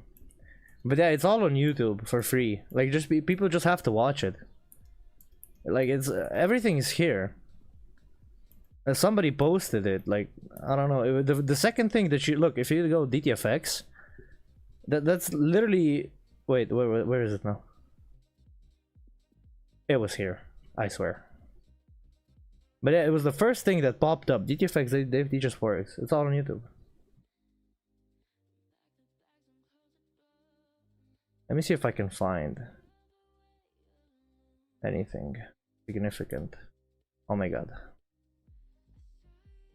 Yeah, SNDr here, origin, marking it before it actually. Oh, look at me.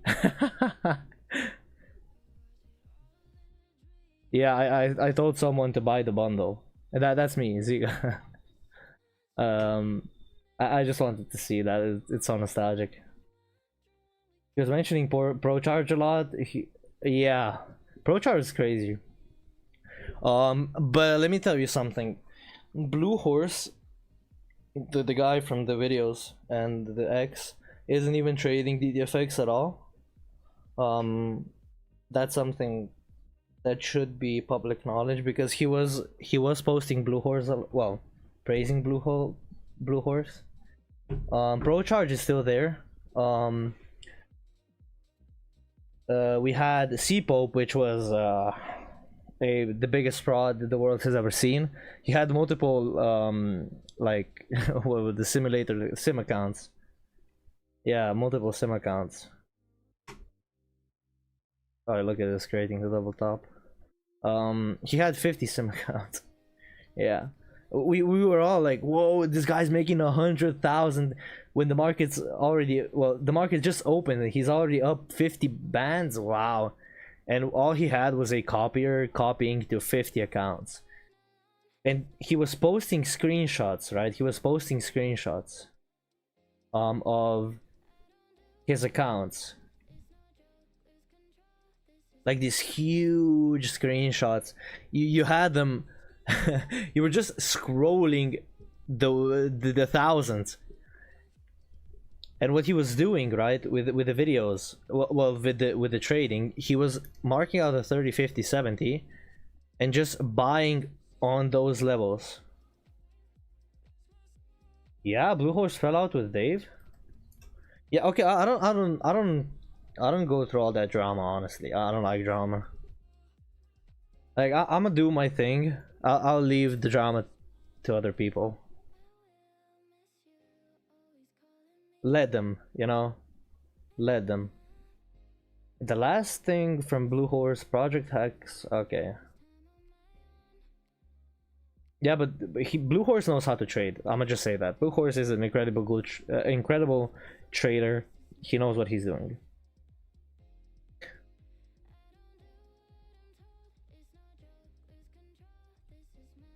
He was one of the most consistent traders in the group. Sadly, not trading DTFX. We all thought he was trading DTFX, but nah, it's not. I know of a guy, if I can remember the name. We were in the group together. Really good. He was also trading 30, 50, 70. The levels. Really profitable. One of the strong traders in the group. A really good one. I just can't remember the name. I know Kenneth was a good trader too. He joined in like the same time I was in.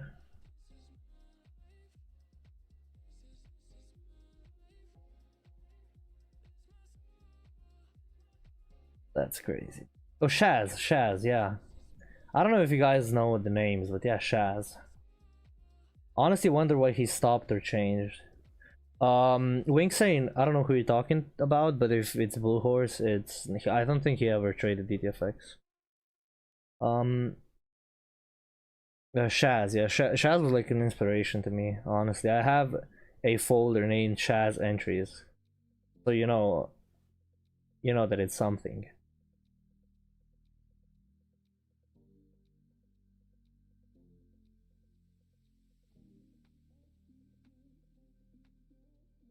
Oh, I don't know. He used to come and go in the live streams. Yeah, guys, I'm not sure if I need to explain why this isn't a good zone to trade from. But usually when you see zones at the tippity top of the high, these are zones that are meant to be swept, okay? So have this as a sweep and maybe mark out this as an SNDr, okay? And as I said, the origin was my target at the start of the stream. We said that the origin might be the target. Let me see if I still have Chaz entries. Or did I delete everything? Ah, that sucks.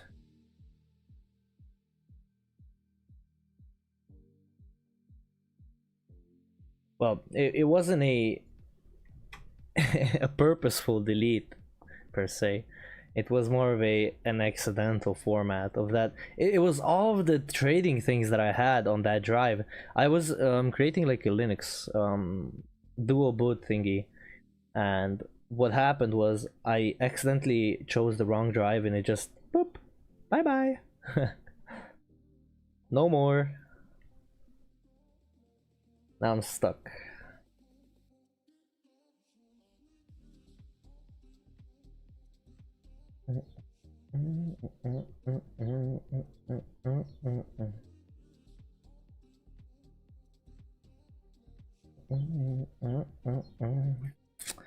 Interesting narrative that we have here, bullish.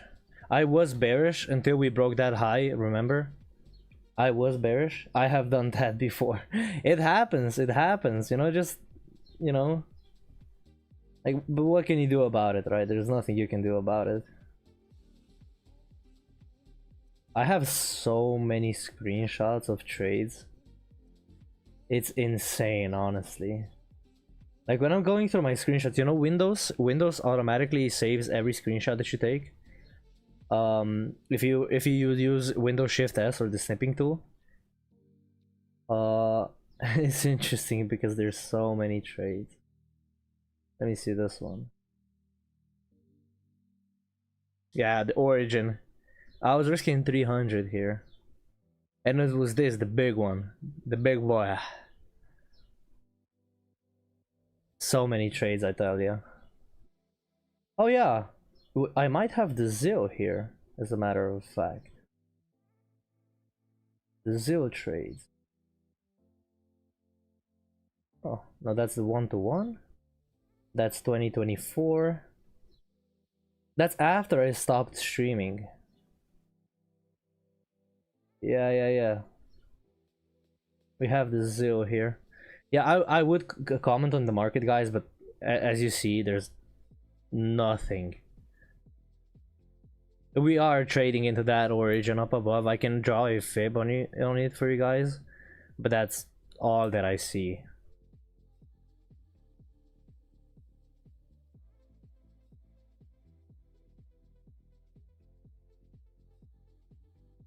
Oh, look. There's an example. I don't know what this is trading. Oh, the previous swing point. Look, there's an example of a ZIL entry. So the impulse coming, measuring from the 50% all the way to the impulse leg. And what you did was place the entry, and I don't know if this is delivered or not. Probably not. Probably didn't. Let me see other entries. If I can give you guys a good entry. Oh, look. Okay. Yeah, this was the previous swing point. Look at this. This was the previous swing point. Stop would be placed behind this high here. And if I can see, yeah, look what it did. This was risk management. I put the stop behind the high. It was going B, and then yeah, I don't know. It was a winner. Yeah, you can use ZIL as risk management also. Look. Yeah, so the previous swing point, you can trade market structure and just, you know, have your stop at the minus 0.2 and your TP at the BE level, which is the most probable, or the top. Wait, but I'm sure that I posted this on X. I'm sure that I posted the win rate of ZIL. Media.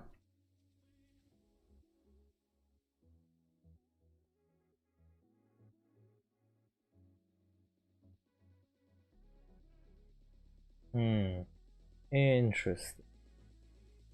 Well, anyways, I thought I did. Or did Dave? I don't know.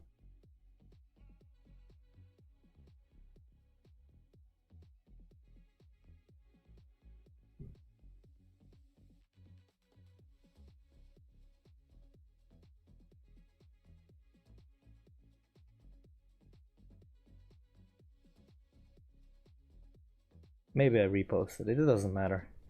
Anyways, it was a really nice breakdown of each individual levels. What's the actual probability of them delivering? You know, the probability of an BE delivering, the probability of a of 1 hour, 1.5. Well, 1 hour would be B, 1.5 would be TP1, TP2.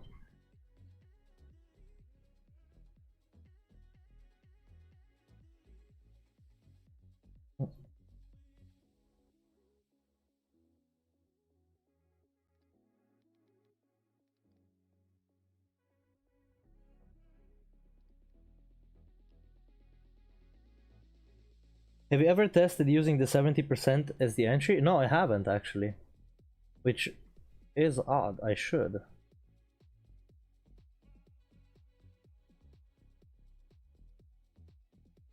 Oh, you actually have a video on ZIL on X. Interesting. Interesting. You can do from Dave Trades options. Look, you can do this on X, and you can see all the posts that have ZIL. Oh, that's me. Yo, that's me. Yeah, this chart is from DTFX Benchina. Here's a better visual. How many trades were risk-free? Risk-free from NTP and not. Like, it gives you a good risk management, you know. Yeah, look, these are my results from 60 trades.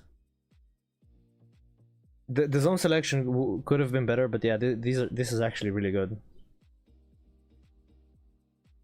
It actually gives a system, like a system to your risk management. But you know, Pipskeeper, I might test 70. I don't know, like I don't need anything more. Like the SNDr is really good. I might do origins and as second swings, or just SNDR's origins and then the levels, because SNDRs are profitable enough. Like there's zero reason as to what I should do, you know, if I should do anything more than this, because I'm making enough money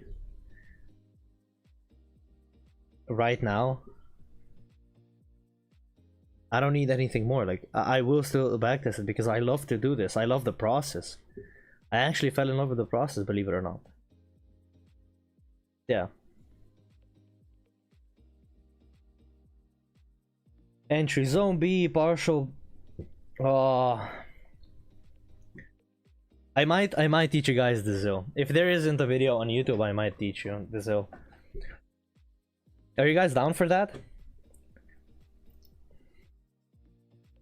Because it's really simple. Honestly, it's really simple. It's one of the simpler things in trading. Like what you had to do is just mark out an impulse. Absolutely. Maybe I should incorporate ZIL in the SNDr video, like as an optional thing to do. That would be really nice, wouldn't it? But Dave, I don't think how Dave is gonna react. It is Dave's concepts at the end of the day. I don't know how Dave's gonna react when he hears me talking about ZIL. Isn't it like the premium thing? Let me see.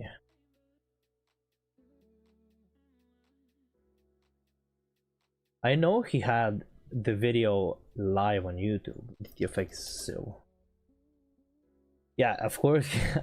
He doesn't trade a lot. Oh wait, what am I talking about? There's a 47-minute video on YouTube that you can watch right now to get a sense of ZIL. Oh yeah, it is. By the way, scalping still is. Did you check out the latest video from Dave? Look, he's still scalping, but with options, you know. I watched it yesterday. It's a live broker entry. I don't know. It's a pre-recorded thing. It isn't live, but yeah, I guess it's live. But the entries are, you know, really precise. And he kind of did prove to everyone that. Yeah, Rush, I know. I think it's part of like marketing. Like he says, he swears it isn't, but it is. Why be embarrassed? Is part of the marketing saying that it's not marketing?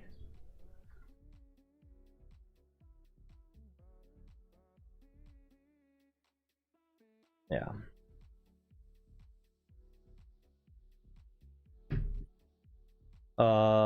This price action is lovely, honestly.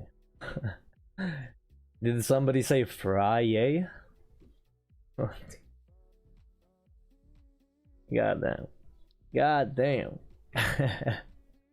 But yeah, a lot of value still on Dave's channel. Like there's no oh my god. I had to stop following him because he turned to always being negative and stirring up drama. It's look, Rush and everyone here, it's part of how to succeed or how to get your name out. It's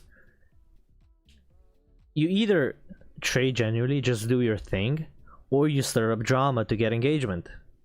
So engagement through material, which he did at the start, or engagement through drama. I think he took that a little bit too seriously. Honestly, that's my opinion. You know, I don't know why he does that. Maybe he has nothing to gain from it. If he says he's profitable trading, I believe him, because honestly I've seen him do a lot of crazy things. but starting, yeah, at the start he was so kind. I remember when I paid $10 for that subscription. He was so kind in the chat. Like he did change throughout the years, but he still is a good trader. I'm sorry to say, like whoever disagrees with me, look good. I don't care. Like, but I've seen him trade. I've seen him mark out the charts. I've seen him narrate the price. Literally narrate the individual candles. There is no denying it that he's a good trader. It's all good in the beginning, but now it's just like all the others. I mean, yeah, fame does get to you. You know, you get a lot of trolls, but then again, that isn't a good explanation as to why you would become such a person. If I ever get eyes like that, I will never. Well, I can't say for sure, but I'll try my best to not become like that, because it's such a difficult stance to take on, because I'm not there yet. I cannot speak in his name. But if I was getting trolled like that, I would not lash out.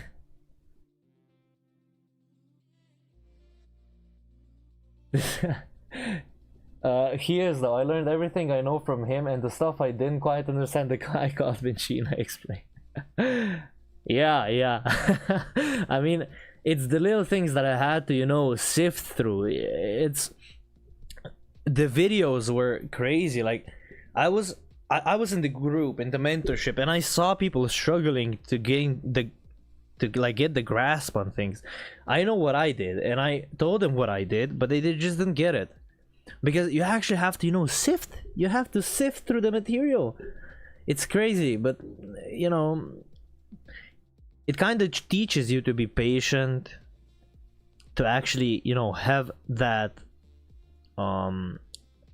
market sorry, that attention span to trade.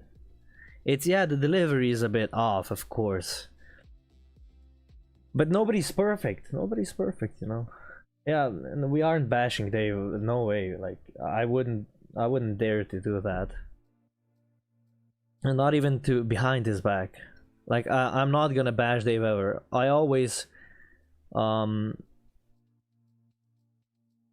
try to be nice, but when there's undeniable evidence, you know.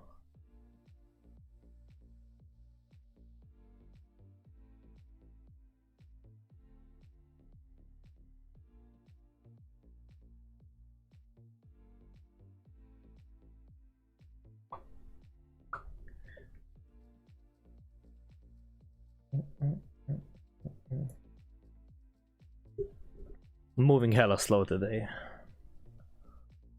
But yeah, if price does come up to here, I would expect a rejection. If we do get down here, I would take a trade off of this zone, most likely. Yo guys, we got 12 likes and 17 people in this stream. Guys, come on now. 12 likes. Come on.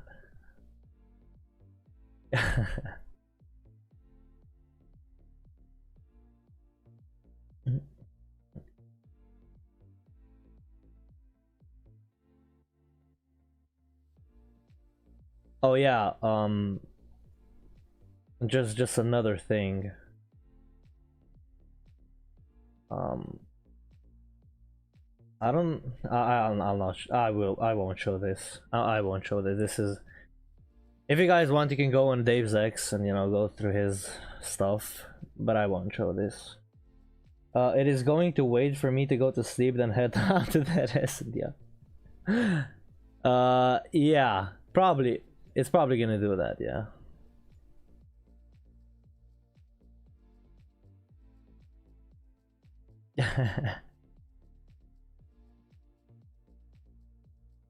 But it depends on the volume coming into the zone.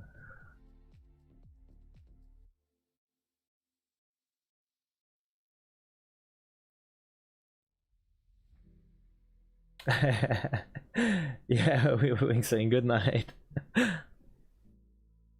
Look at this, bro. Oh my god. After it takes like one candle to print 100 points and then just stuck in a 33 point range for 15 minutes. You see, this is the attention span I'm talking to you guys about. If you can't sit through a 3-hour long video, how do you, like fully focused, how do you expect to trade? Because you have to be focused 3 hours, 2 to 3 hours. That's how long the sessions are. 2 to 3 hours, I'm not kidding. Look, it's how long the sessions are sometimes. Sometimes I would trade all the way to 10 p.m. No, sorry, 9 p.m. So I would be here, I would come at 3 p.m. and I would trade for 7 hours, just waiting for my entry. You know, I would do other things in the meanwhile, but 7 hours, you have to watch the price action. I did that back in the days. I don't do that anymore. I see, I put an alert on TradingView, and then if it comes close, I'll get on and put the limit. But you know, yeah, everything it's too much. And remember, a 9 to 5. In that video, Dave is showing an MM. Where, Tora? Where, Tora? Where?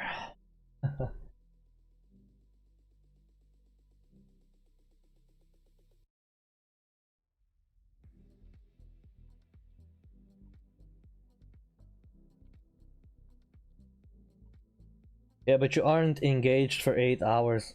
Ooh, that's a good point. That's a good point. I would say trading is harder than a 9 to 5.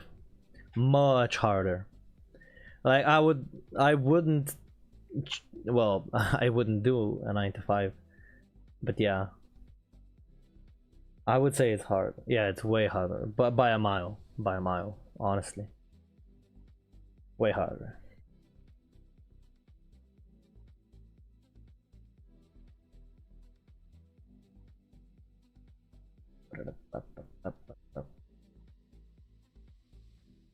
If you guys didn't check it out already, I made a video on like a trade recap from yesterday.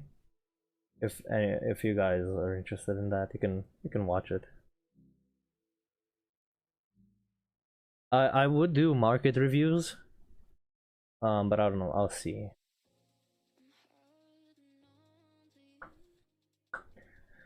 Not only emotionally, but like every aspect of your life is gonna change. Like you're gonna lose friends, you're gonna lose well, sometimes you can even lose relationship with your family. You can lose a lot of things. You can lose money, relationships, like love, everything. You can lose everything. Oh, in that QQ video, Dora, can you post a screenshot of that, of what you think the MM is? I will fact check it for you, no worries.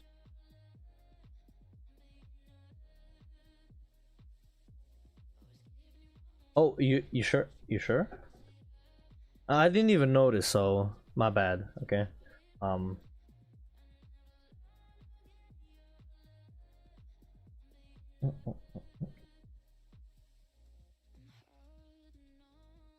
That big block on the bottom. What I learned to close my charts when I started feeling myself trading by emotionally. Oh yeah, by emotions. When you start to, you know, get tilted by the candles, close them charts as quickly as you can. Just, you know, pop, close the laptop, punch the screen in. It's probably gonna cost you less money to buy a new monitor than the money you're gonna lose. So yeah, good point, Giga. Good point. Punch in the monitor, you're gonna lose less money than if you were trading that day.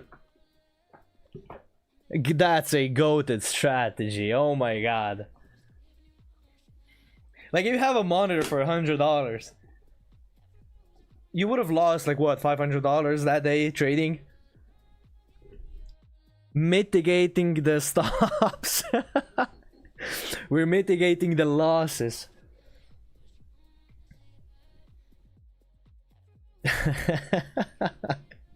Yeah, exactly, Rush. You can lose a whole account. For example, if you're live trading too, like, yeah, Dora, no, don't do that. Don't do that. Don't break your monitors. But I'm telling you guys, it's probably way cheaper for you to do that when you start to feel emotions than to trade. In all fairness, trading with emotions is like an obstacle you're gonna have to face when trading in general. It's kind of inevitable. You're gonna come across it at least once in your trading career, and what you have to do then is close the charts. It's gonna be really hard to close it, but close the charts. Don't look at the charts. Don't look at the trading view on your app, on your telephone, on your mobile phone. Don't look at anything related to charts. Close it. That day is done for you. Take a break. Take a breather. Once you start feeling the pressure of, trading and tilting, close it, And please listen to me when I say this, because I blew so many accounts. Like, I blew maybe 10 accounts just because of that. At the start of my trading career. I blew like 10 accounts because of tilt. Now, yeah, awful, I know, but could have it been avoided? Yeah, of course.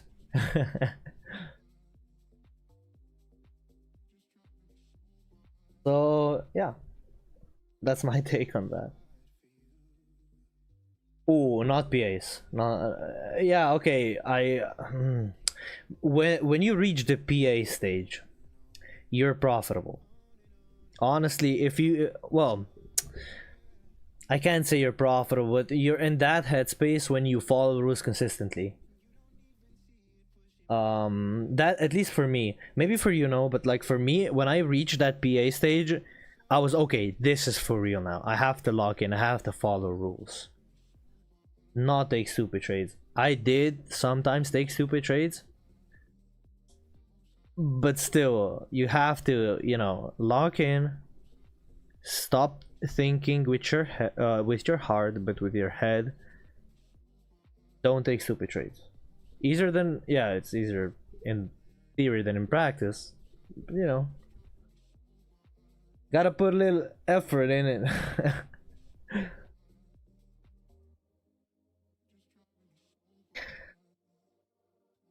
Because Rush, I lost a lot to be here. I was just going over my old trades with Marshall. I would show you guys. Let me see. Is there anything that I can show you guys?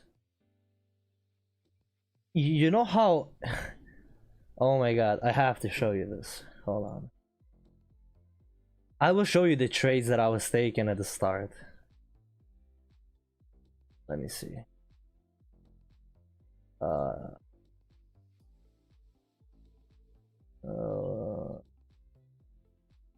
And I thought it was a good trade, by the way. I thought it was a good trade. Look at this. What is this? What did I trade here? No breakup structure. Just sell on red. Yeah, I will check it out. Hold on. Strategy talk, you said? There's nothing there yet. I'm looking at it and there's nothing there.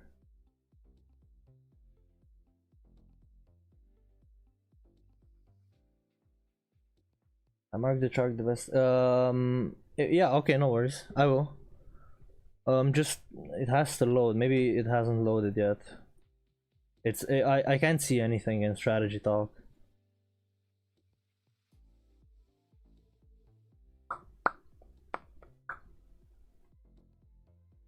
I stopped tracking the amount of evals I fumbled before turning.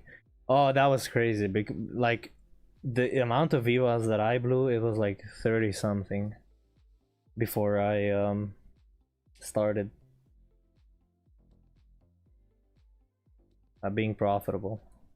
Yeah, I know it's low compared to, you know, influencers having like 200 and stuff. But I'm really conservative when it comes to that stuff. Well, but back then, I bought eval after eval after eval, so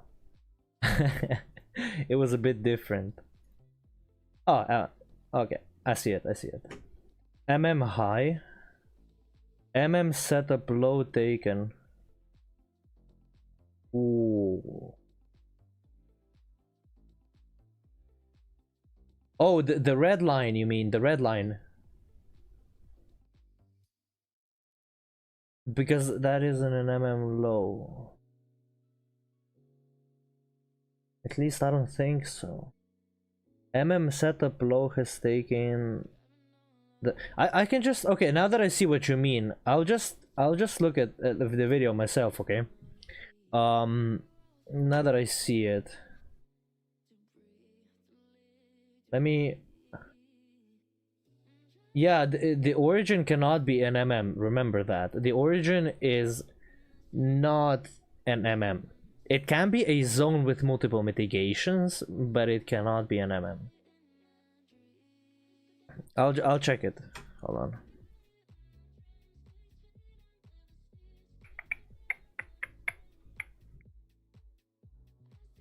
Oh yeah, this box. Maybe. Hold on. This was the M1. And where was the M1 tapping? Yeah, it was an MM. Yeah. It was bouncing on an MM. It was this SNDr. SNDr that turned MM.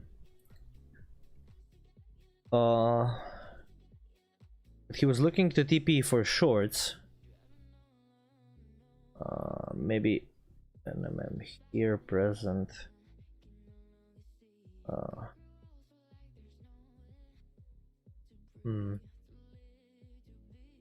Yeah, I could see this, the longs being.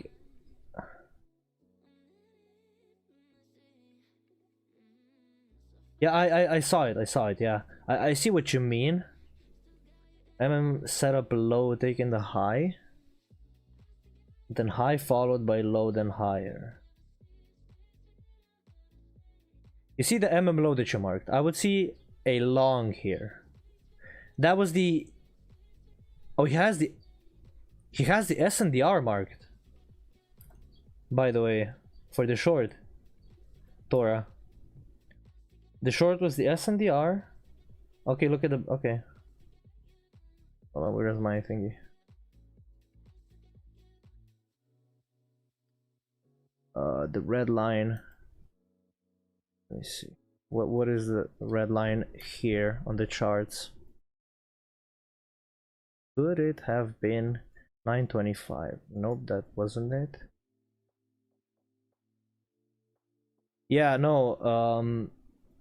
This, he had this SNDr marked out, and he had this zone marked out. If I'm not mistaken, I will check in a moment.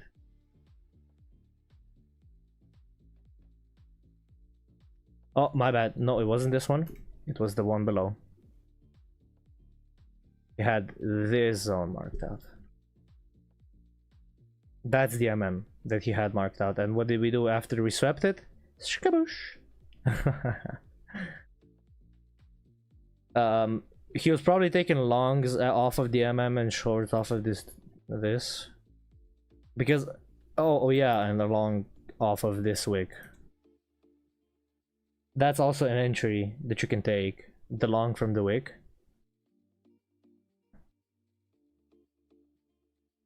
But yeah, we saw him, you know, trading this in the mentorship. That's back to the 5-second days. Huh. Also, almost like a confirmation of sorts, or a supply, original lower time frame, let's say. Look at this, still extending higher. Wow. Yeah, I mean, there's nothing really there for me to trade anymore, other than that SNDr below, which is 300 points down. So guys, make sure to like the stream, make sure to subscribe. I'm looking for that 1k goal soon. The structuralists have seen it somewhere, but to me it's complex. It is complex. It is complex. You have to understand that R2F is complex. I have a guide almost of sorts on how to trade it.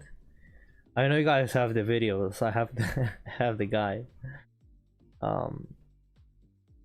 Yeah, and the context and everything. But I'm not gonna share that with respect. He got the zone correct. That's what I'm saying. The lows are the MM. Yeah, but the lows themselves aren't the MM. The lows are tapping into an MM. That's what you're trying to say. Yeah. A quick summary: it's retracements and fibs. It's the origin and retracements, and you're just looking for it to trade into the levels. That's the quick summary. I mean, you have the videos. You can watch the video. It's like the last down move, and then I mean, it's good. It is structureless, but you still have to, you know, use the down move. In the video, he did not use the term MM. Yeah, it is an MM though. It is an maybe it's a 9 AM. No, it's not. Never mind. It's an MM. Because MMs aren't public material. A bit of structure. We're not hating the guy. Yeah, it is using a bit of structure. Yeah, like structure will always be present no matter what.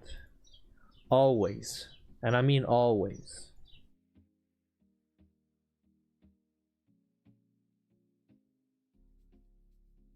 I don't know. I thought it was gonna be something else, but it's constants that I was taught. Don't think that this is something new. It's the same thing that I was taught back in the mentorship in premium. It's nothing new. It's just, I mean, he presented it better. That's what I'm gonna say. Back then I didn't understand what he was talking about with the retracements. I didn't understand jack shit. I did try to backtest it, but it was so confusing to me. But now I understand. Now I understand.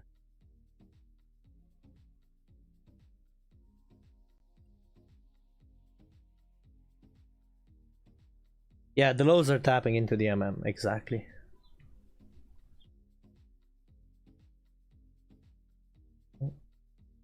It was crazy for me to see that Dave posted a video how he made 17,000 after I posted how I made 1,000. It was like I posted that video, and then I got dressed, went to the gym, and on the walk to the gym, I see in the channel upload alert. What was it? Yeah, a half an hour, 45 minutes after I posted the video, he posted that video as well. I was like, damn.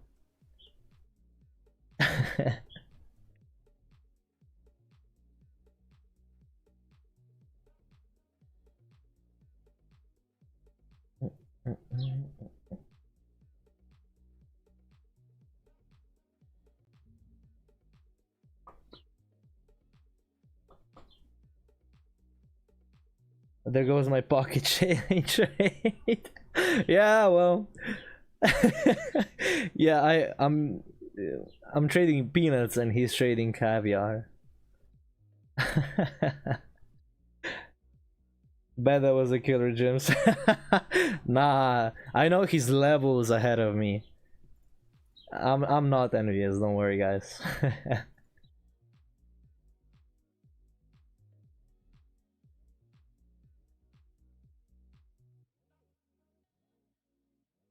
Why is MM not public material? I don't know. Maybe he wants to keep it private. That's one of the reasons why I don't release a video on it. I know how to trade MMs. I've backtested MMs over 500 times. And I know the expected win rate, I know they're super profitable. I don't know why he doesn't release it to the public. And it will stay that way, unfortunately. You guys do have the free material in the learning hub, right? You have the free thingies. But that's nothing compared to the videos and backtesting. Well, yeah. My bad, I had to sneeze. Oh. I was trading. No. You mean... No, what time? But yeah, you have the trading plan and notes and what are MMs. It practically is public material because it's in my Discord. Like, you guys, if you go and, you know, watch the video about MMs and see the notes that I made and make your own notes and use the trading plan, you're probably gonna be profitable. When you were streaming before uni, you were trading MMs only. When I was streaming before uni, I didn't trade MMs. I traded SNDRs before uni. I traded SNDRs, I traded second strings, I traded structure. The videos that you guys can go on my channel and watch, all of the videos, the live streams, you can see that I was actually trading structure. The MMs were thought that, you know, then, but I wasn't trading MMs exclusively. There are 2 videos on my channel which are privated that you can watch on MM backtesting. Yeah, 2 backtesting sessions, both in September, 2 weeks apart, that you can watch. They are the videos. Yeah, no worries, Thor, no worries. But it is practically, it is public material, so if you guys want, you can go watch it, I guess. What was your backtesting result of it? Oh, you actually want to know the answer to the question? You won't believe where you can find it. You won't believe where you can find that answer. You won't believe where you can find that answer.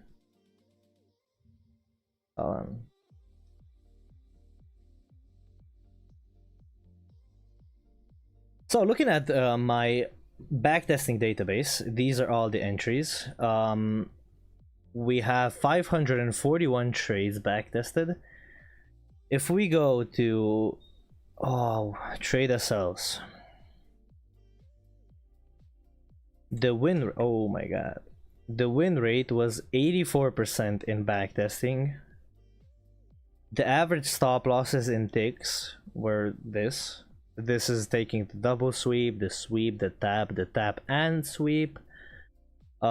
These are the distributions of all the trades and the losses throughout December 2022 and October 2023. And these are all of the trades. There are some missing, but yeah, all of them are documented here. All of them. Look at this. And I backtested this. This was the sessions that I took for. Look what I took notes of. The buying, well, the buy or sell time entered, what structure it was it top of the range, bottom of the range, how many touches did the MM have, what was the entry kind, what was the swing count going into that zone and sweeping it, is it in a higher time frame POI, how many ticks was it, what was the result, the RR I took, and the RR that was delivered, and could have the beat at 1R. I didn't make an MM vid, Tora. Don't get it wrong. There is no MM vid, and there never will be, unfortunately. But there is me backtesting MMs, and there is a lot of MM trades that you can. There's 500 trades, more than 500 trades that you have access to. Just me backtesting MMs. If you go and look in the Discord.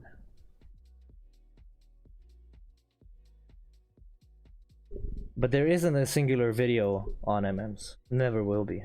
And sorry to say that, or I am, however, creating a video on SNDRs.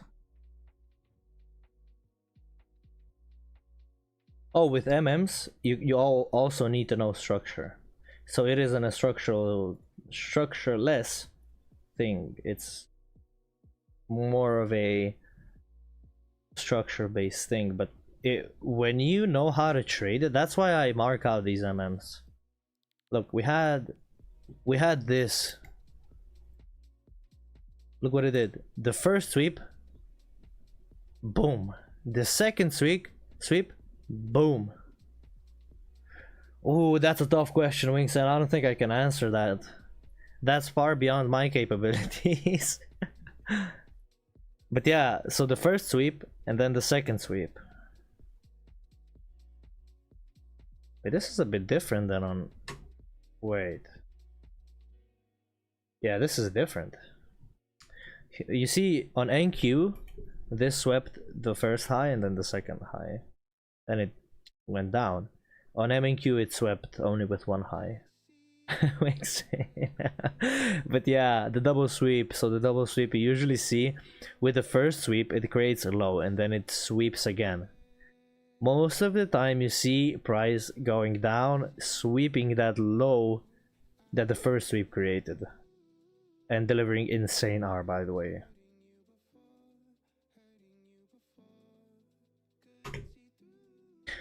I'm really sorry, guys, because I look at this. Look at this. What am I supposed to tell you here? I have nothing. It's Friday all over again. But you know what tomorrow? What's tomorrow? Friday.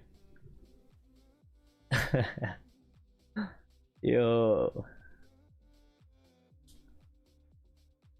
Should have full ported lock. Yup.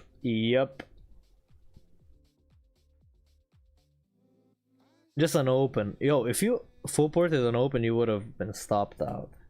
Something I picked up between my features and CFDs is I get internal candles on one and not the other when I was looking into TBR. Ooh, that's interesting. Yeah, because CFDs are much like they're different instruments. They're totally different instruments. Like I can't say that Nasdaq and NAS 100 are the same instrument. The futures and the CFDs are not the same. Like I don't know, man. It's just completely different. It moves the same. Don't get me wrong, but the way it moves, it's completely different. And the candles, the wicks, like come on now. Oh, is that high where it swept? Where? Here? This is an high. Or you mean up here? Because up here there is nothing. Absolutely nothing.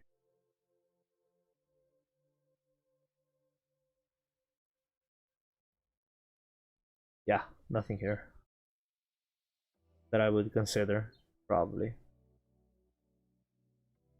Or if you're saying that this small, nah, that's too small. I'm sorry, Tor, that's too small to be considered an MM.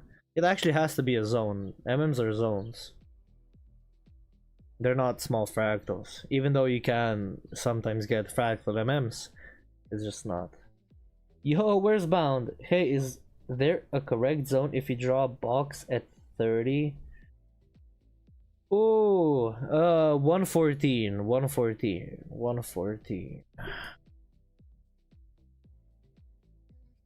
So I think it's this high that you want. Is it the MNQ or is it the NQ? On the 1 minute time frame before price ran up, swept 114 for a sell. But can you tell me the times? The times in Eastern where you expected the sell. 140. Okay, yeah, just tell me the times of the zone.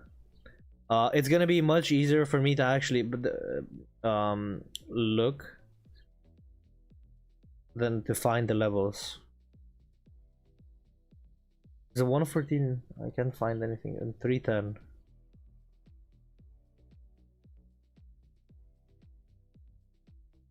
Oh wait, you mean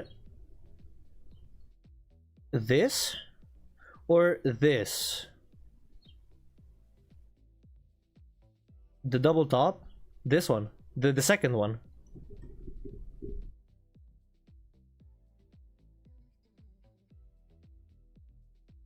This one.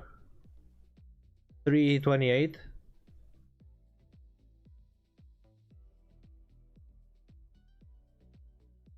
Oh, my bad. Yeah, you know, if you tell me that, yeah.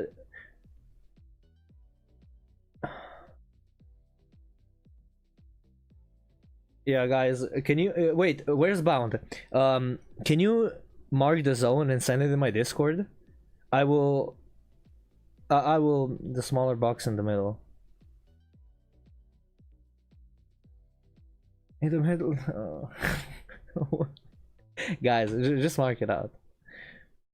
There was a sweep of the top lower.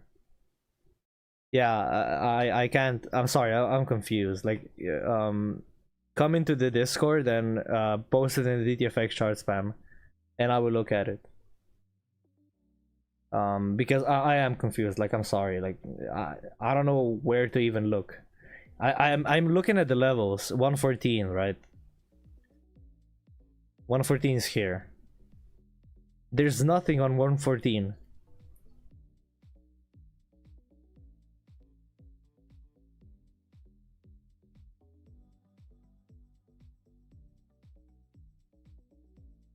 Yeah, okay. Where's Bound? I'll help you, no worries. 927. Oh, 927. Oh. Okay, so 927. Oh, I see. This one. Yeah? Are we good on that? Okay. So, why shouldn't we take this as a 50%? Really simple, actually. This wasn't validated. This low wasn't validated low. Therefore, a protected low. And the run of this low meant nothing in terms of structure. The run of this low was just a sweep. Because in order for that to be considered a reversal, we would have to close above with a body closure above this high. But we obviously did not get that, you know? And us not getting that, 927 candle. Why would you mark out the 927? Yeah, this candle. Okay, yeah, this candle. Oh, you mean... Wait, what do you mean 927 candle? Yeah, this tapped into this zone. Oh, you mean this zone?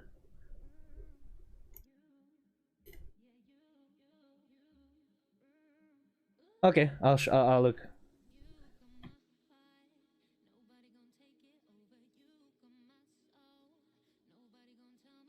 Okay. It seems like you have...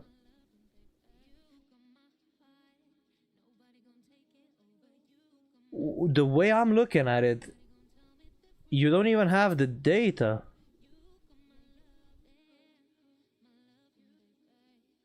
Am I missing data? Surely not. Am I missing data?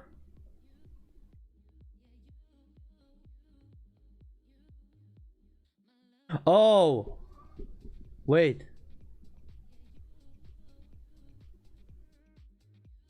Is it the... Yeah, it's this. It's the zone that I marked. Yeah, this one. It's this zone. But why don't you have...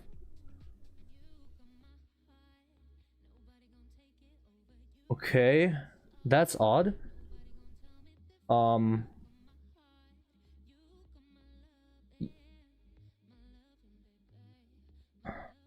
I'm just trying to figure out. Is this the ones? This surely this isn't the 1 second, right? No, it isn't.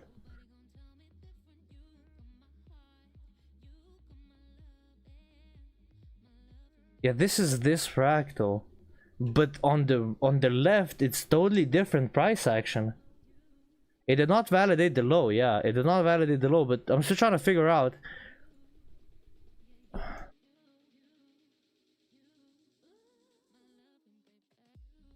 This is this price action.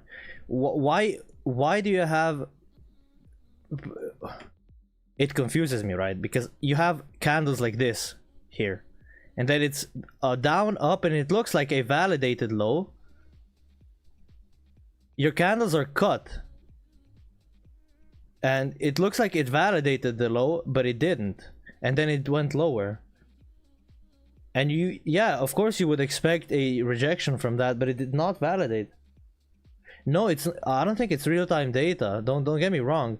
It's just, it's odd because you don't even have, because yeah, that's why it confused me. You you didn't have, your candles were cut off, and you didn't even see this happening. And of course, yeah, I would be expecting a rejection too, of course, but this did not validate. This low did not put in a high, therefore it's not valid. It's not part of structure, you know. That's, yeah, that's why it confused me so much. But I would suggest you going on NAS. If you don't have data, go on NAS 100. It's much better. Look, you can see on NAS that, yeah, there was no validation too, so therefore you wouldn't be expecting a rejection off of it, right? And also this trade, this was vile because this was a Trump and Iran doing stuff. It was a 100-point rejection because of Iran. So yeah, where's bound? I would suggest on TradingView you go and trade NAS 100, NAS 100. Okay. On your end, I can see no closure above, but for me there is. Yeah, I don't know how to. Yeah, other than tell you that to go on NAS 100 or maybe US 100. You can also go on US. Yeah, there was no closure on US too. So US 100 NAS. Oh yeah, there was a closure. My bad. Yeah, go on NAS. Go on NAS. Yeah, JQ.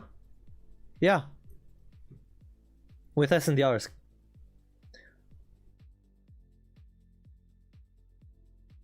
I put it in general talk. Okay, yeah, maybe don't put candles in general, but still. Oh, sorry, charts.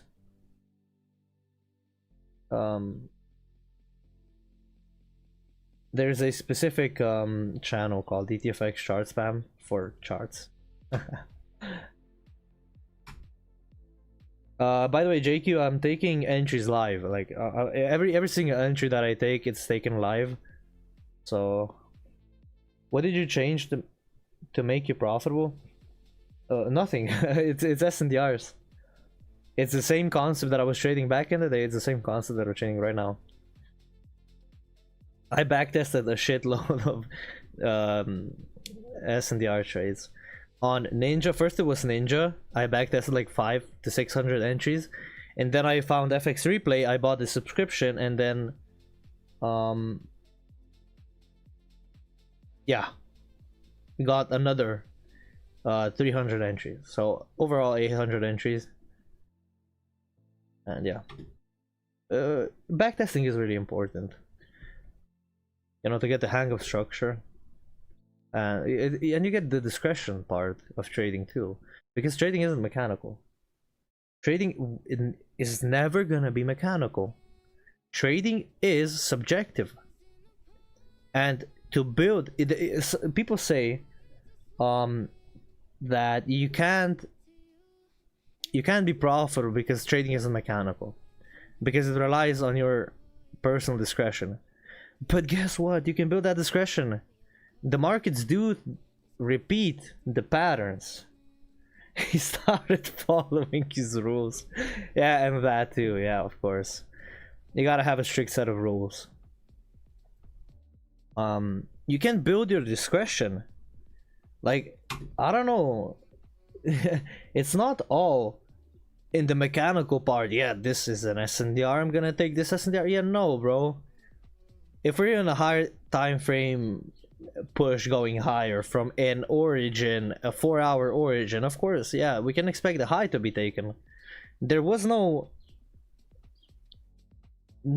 indication of us stopping anytime soon, you know.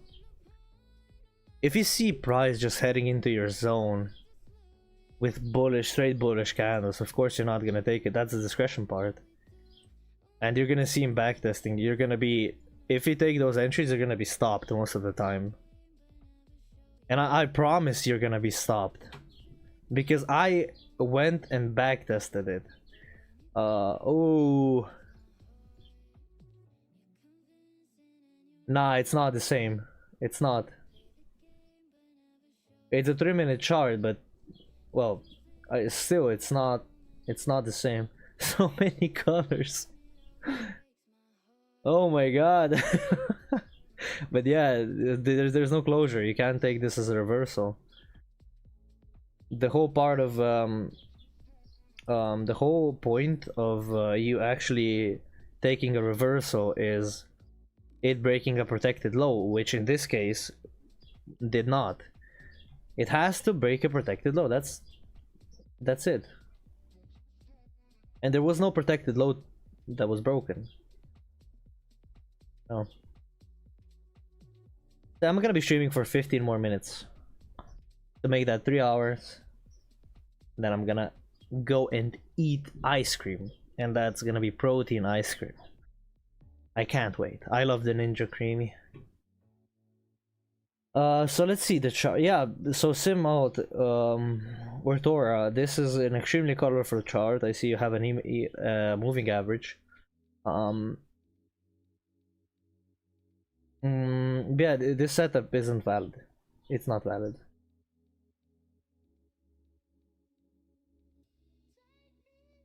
I'll explain. Oh, Winksame being a moderator. I'll show you why. So this is the chart, right? No closure. Not protected. Not protected. If there was a closure, protected. But no closure, not protected. I hope you guys understand. On a NAS 100, look, if I just do NAS 100, it's capital.com, no closure. And on NQ, no closure. Let me see MNQ. MNQ, did it MNQ close? MNQ closed. Okay, depends on what pair you're on.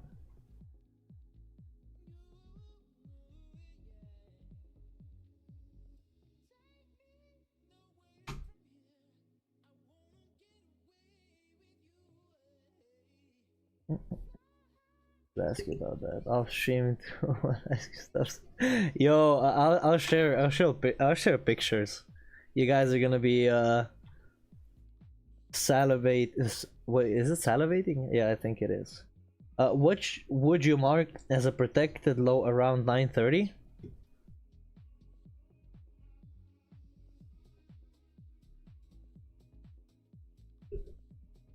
This bad boy. That would be a protected low. It's not, you can't just look at time. The protected low was all the way down here. Even if you looked at swings, this was a swing low that was protected, and even it even swept this. It didn't close below it. If you're looking at swing lows. But if you're looking at Nasdaq, yeah, that's exactly what it did on NQ, not on MNQ. On MNQ we did have a closure down below. Yeah, no worries, Laura. Always. Never hesitate to explain something.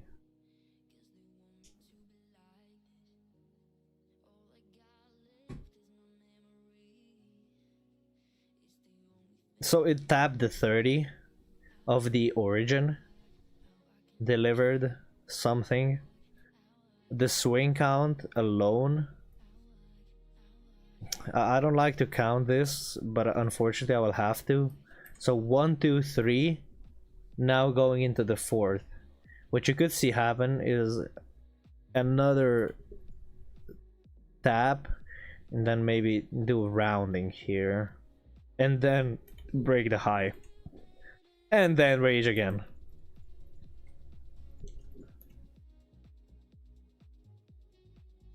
But that's just based on if it wants to break that high. If it doesn't, it's just gonna go rebalance in some of these areas below.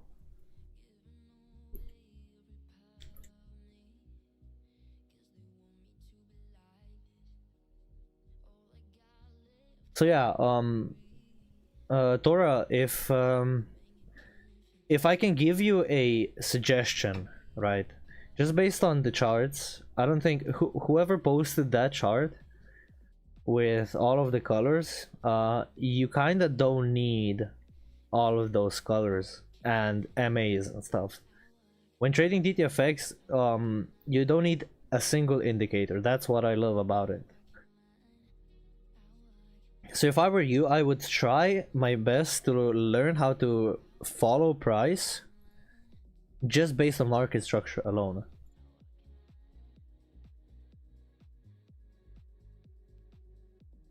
Yeah. I don't know whose charts they are, but I would try to, you know, follow price. Look at us, 133 views. Crazy, crazy. 13 likes, guys, 13 likes. That's what I get.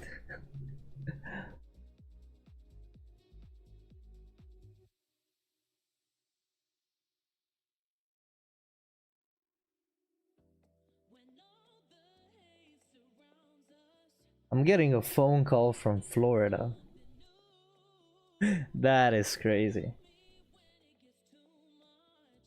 You need a drawing tool. Yeah. I need a drawing tool for Ninja, bro. I desperately need a drawing tool for Ninja, like a brush. That would be crazy.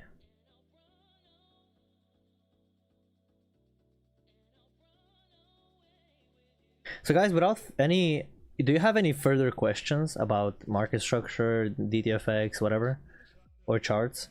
Because if you don't, I'll just end the stream here. Since yeah, I don't think I can give you any more value that I already have. I'll wait for a couple of minutes, and then I'll end the stream, okay? Because oh yeah, also tomorrow, same time as today, 9:15 Eastern. I come here every single day. I day trade for you guys live with no hiding anything whatsoever, and I will continue to do so until my heart beats. So thank you guys for coming to the stream. I greatly appreciate every single one of you. I'm glad that your attention spans aren't as cooked as mine. Yeah, no worries, Thora. No worries. Don't worry. You can use whatever you want, honestly. Whatever makes you profitable, and whatever you back tested. Without further ado, thank you guys, and I'll see you tomorrow at 9:15 Eastern. Okay. Okay. Bye bye. Safe trading and follow your rules. Always follow your rules. Okay. Have a good one, guys. God bless. Bye bye.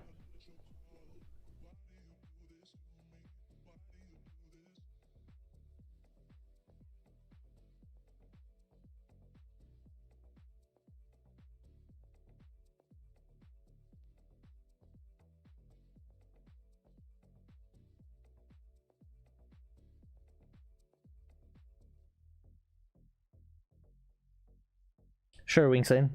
I'll do that. Bye bye.